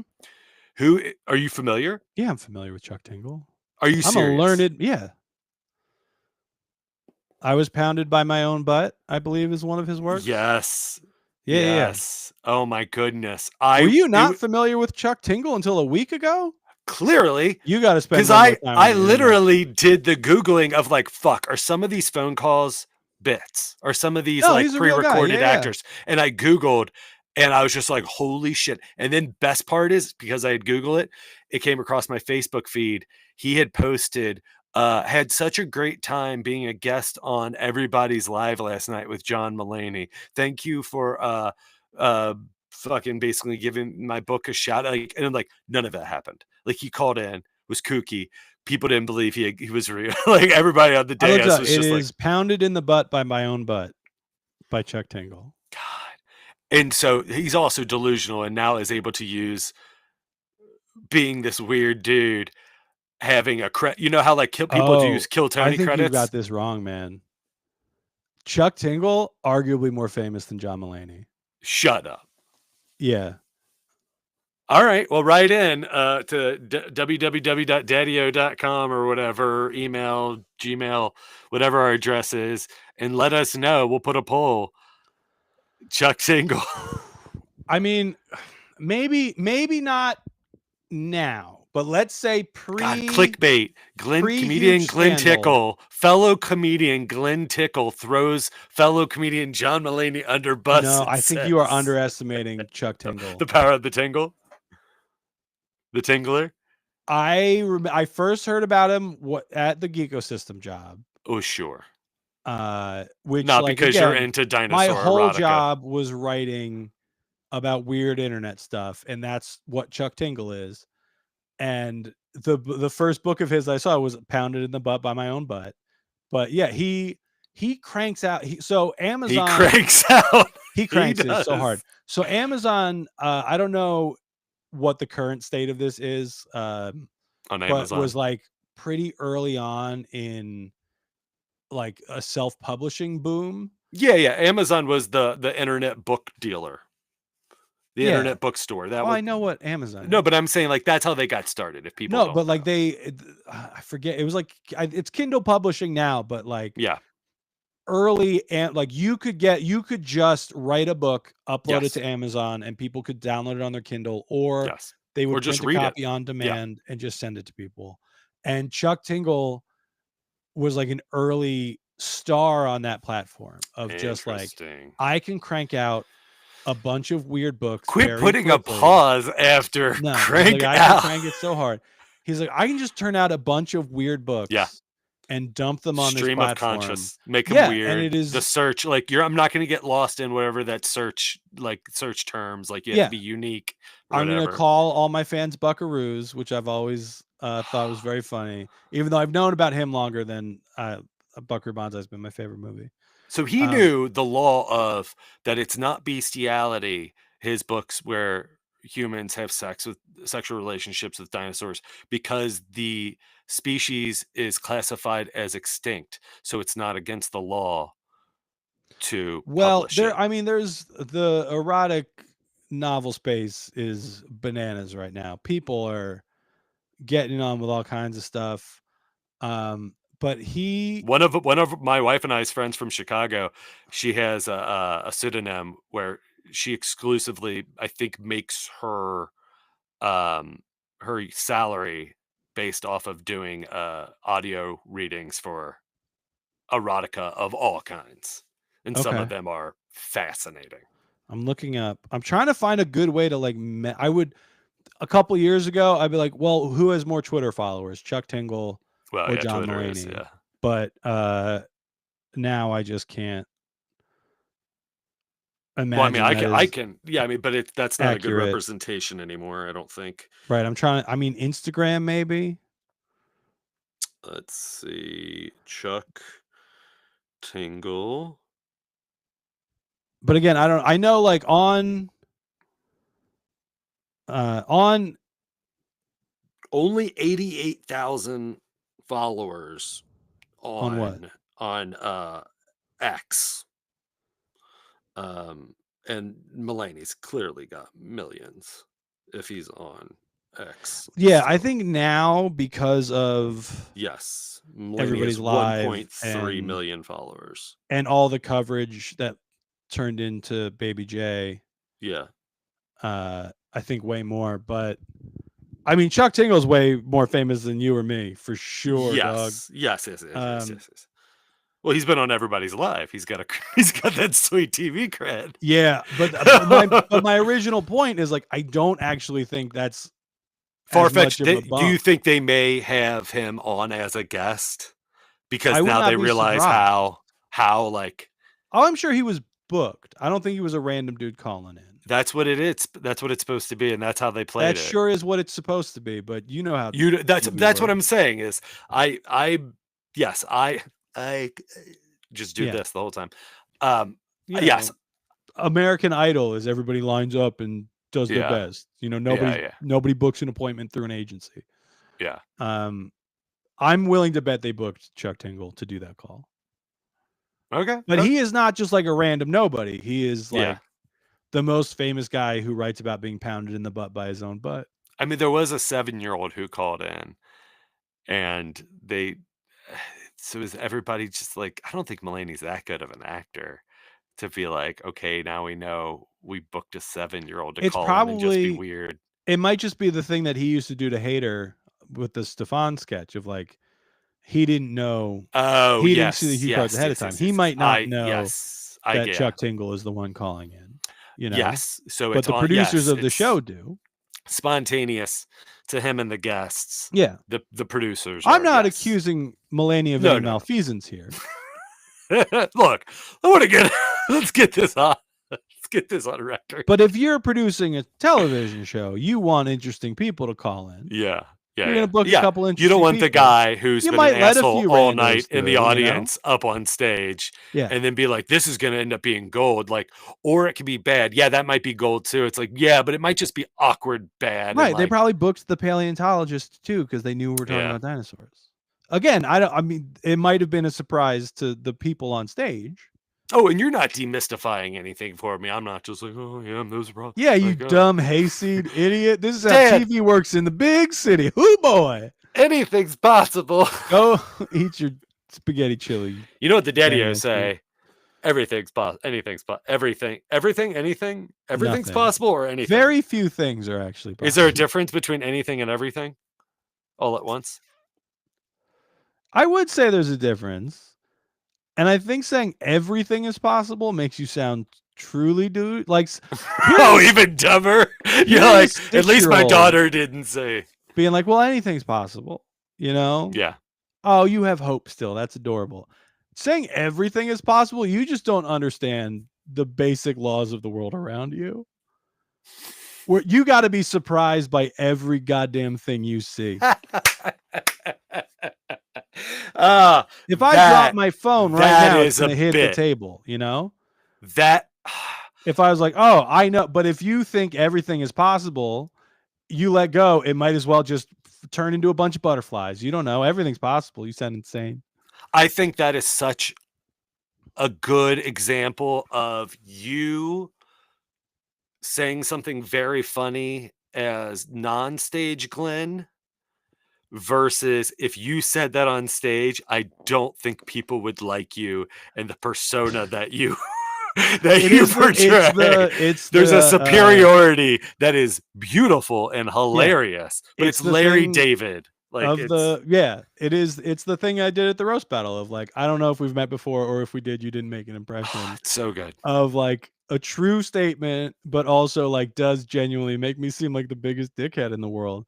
But also just superior. I think I forget. There was another thing that I said recently that I realized was like, this is going to make me seem like a jerk, but I guess objectively that means I am one. And okay, maybe like, I should just just well, no, the solution to the problem was not say the thing that I thought would make me seem like a jerk. I said it for sure. I just don't remember what it was. Where it's like, oh, all right, then hey, I'm a jerk. Whatever. I stand by this statement. Well, so there's I meant to follow up a while ago. You shit on Blue Sky a couple of times. The social media platform. No.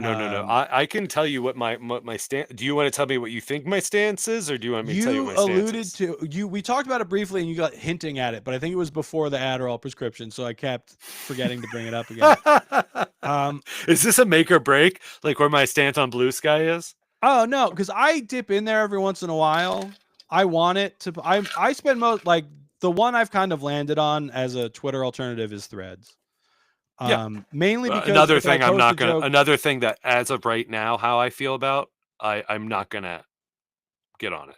If I post a joke on Threads, people interact with it. If I post a joke on Blue Sky, almost nobody interacts with it. And then when they do it in a way that makes it seem like they've never heard of the concept of a joke before. But one of the times I bounced off of there was like the big thing a lot of accounts that I was following were talking about was one woman tried to make the point. She's like, oh, it's actually ableist to call me rude because I'm autistic. And I was like, you can be autistic and rude. But I didn't get in an argument with this person.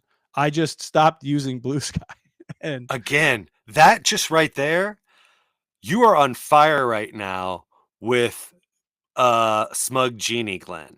Oh, for like sure. If you were able to be like to do that as a character within this like Glenn Tickle becomes a better person or Well, works on there's a becoming a better line in person? it where I talk about my glasses being tinted, and I was like, I want to apologize for my glasses. They're tinted, and I think that makes me look like a jerk.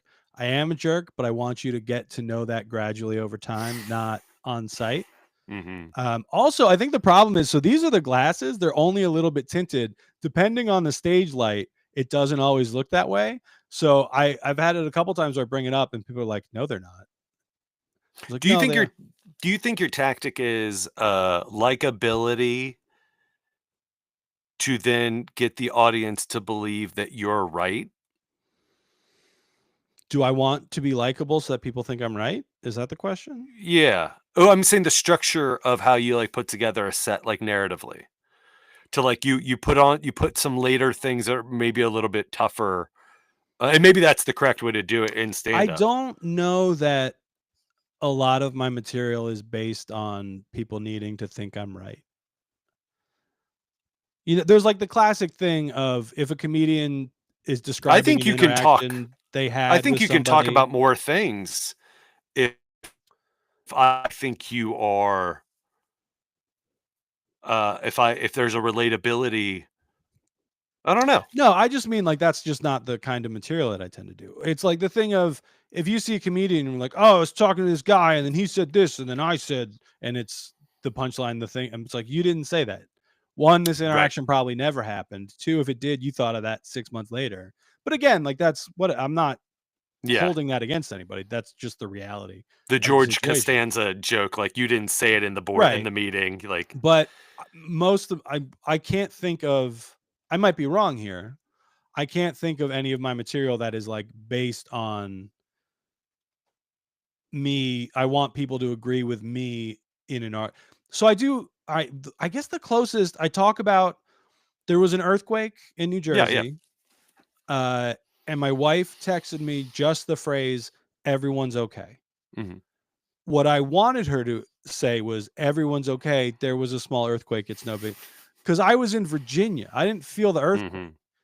And she didn't mention the earthquake. And I was like, oh, you should have mentioned the earthquake. And I overemphasize how much of an actual argument this was for the sake of the joke. Mhm. But it like she wrote, everyone's okay. And I wrote back, what are you talking about? She's like, oh, there's an earthquake, but it's no big deal. And I was like, what? Earthquake? And then I looked it up and it's like, that's all it was. But in the joke, it is like me trying to hammer home the point. It's like, hey, just next time there's an event like an earthquake, you got to mention the Mhm. earthquake. So I guess in that case, I'm trying to get the audience on my side, but I don't think you need to be for the joke to work. I don't know. Yeah. Well, I was just thinking about like just from my POV, having seen you in a couple different circumstances or situations of like the kind of show that it was. Um, in the small amount of shows that we've done with each other, we've gotten to see almost every iteration of how and where you can perform stand-up comedy, Yeah. and to what degree, in front of what kind of audience, sold out, big, blah blah blah, a microphone and a speaker system at a winery, the mom and pop bar that still has smoking in Florida and it felt more like Kentucky or Tennessee. It didn't I feel genuinely Florida. expected a gator to walk in there at any minute. It was wild. And I don't know why it's wild, but I understood it as soon as we walked in. But do you think you're like, from what I see, you're maybe a gentler, more likable Glenn on stage? Not saying you, Glenn, are not likable.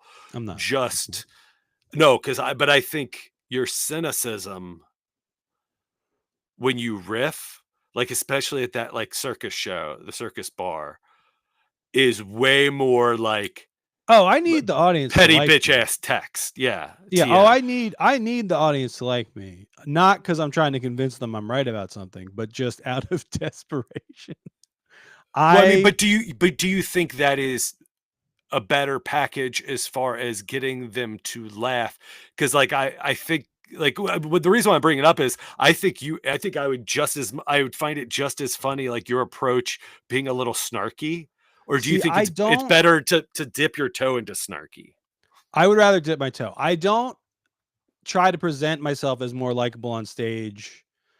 That's an objective that you're to like get set away. out to. No, it is. It's just it's Oh. not to get away with anything. It is because I'm broken and I desperately need strangers to like me.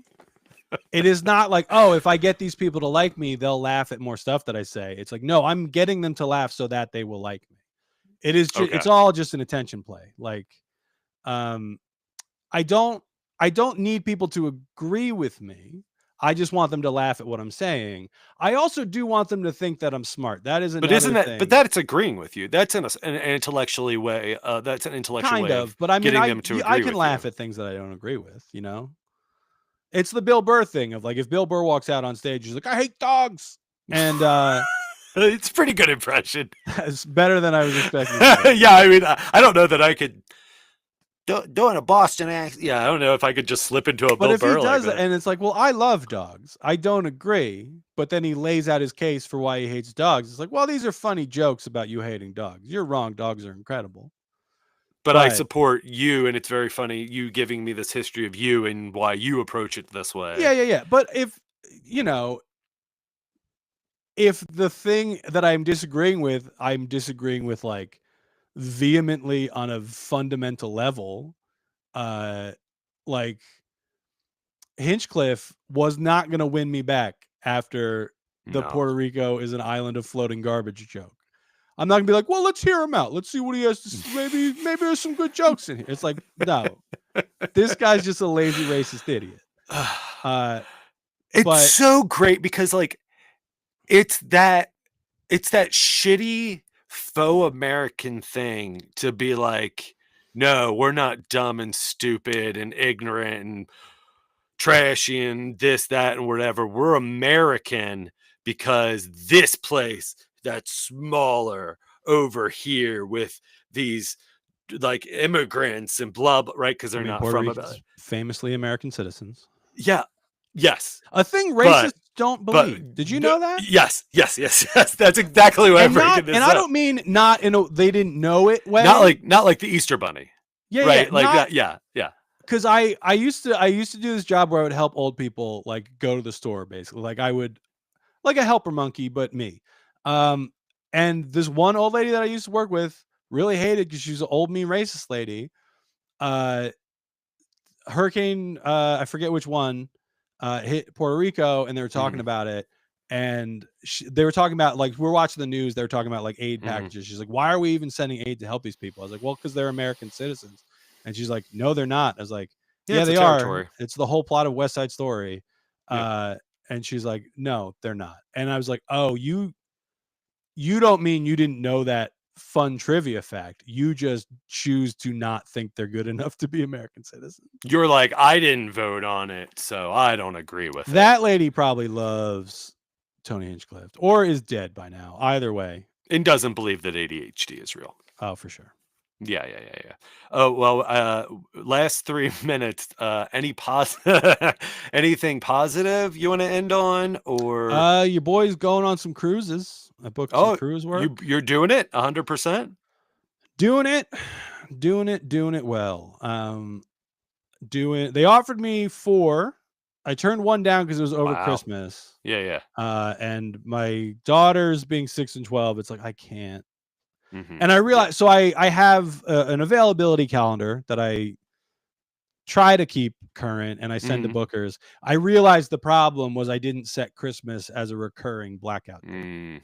So I sent them the calendar and then they offered me Christmas. Like I told them, but I didn't. It was completely my fault. Quit making me decide between my family.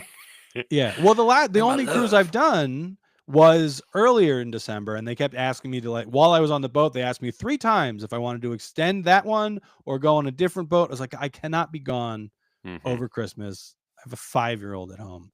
As everybody is saying, and they're just like trying to get. Yeah. Oh, I get the urgency for getting that week covered. But it's like, even if, cruises pay well, I could probably justify having my wife and kids book tickets the week I'm going to do one. But it's like, I don't think they want to be in the middle of the ocean on Christmas. Yeah, I don't want to be. But I turned that one down. The other ones I am doing. But yeah, I will be going to some new places. Wow. Um, That's exciting. Going to South America for the first time. I'm excited to watch Buckaroo Banzai in new continents and countries In different and pained in a new addresses. ocean. Yeah. I have Um, watched Buckaroo Banzai here. I claim have. this I've land. watched it in every country I've been in so far. Wow.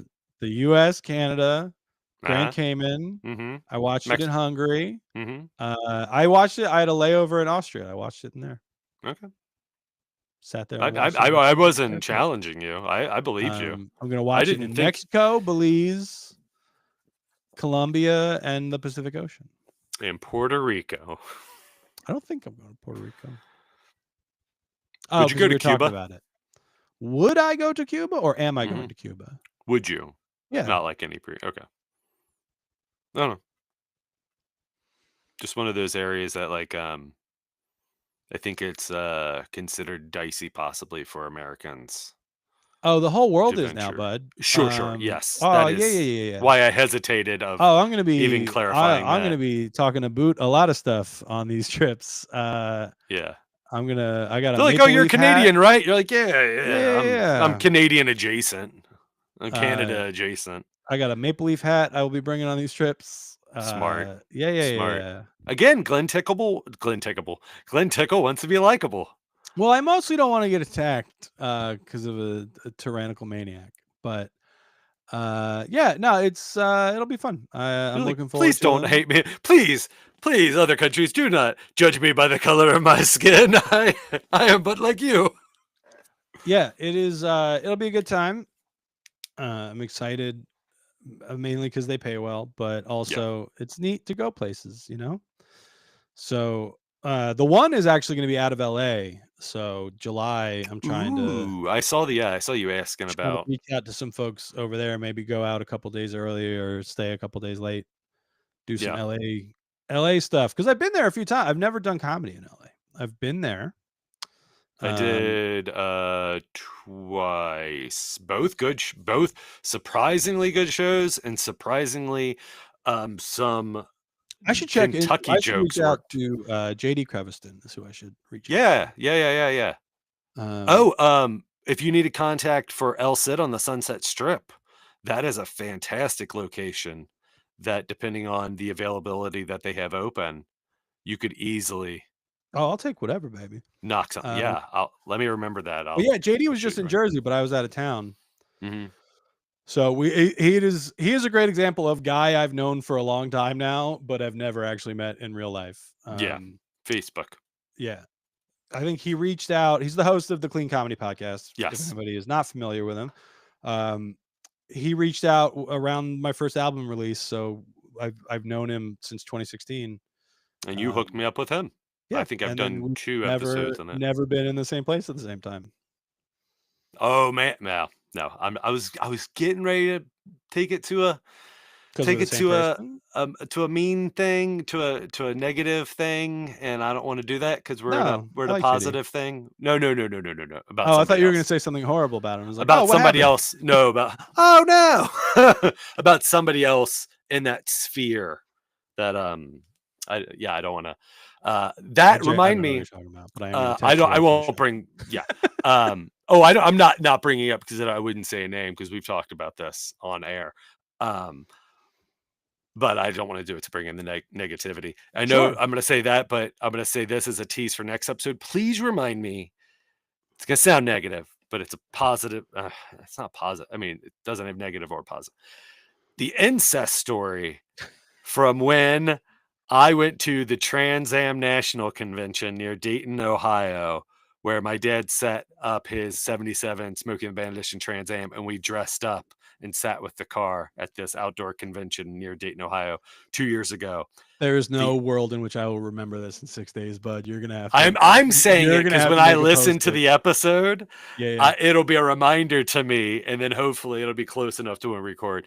Because I forgot that I don't think I've told you that story before, and it's awesome. I don't know if you did. All right, I have to pee. I'm Ricky Glore. I'm Glenn Tickle. Come check us out. circustrapeze.com/daddio tour. I don't know if this thing played again. I don't know what the problem with this thing is. All right, bye, friends. It's the Daddy-O Show.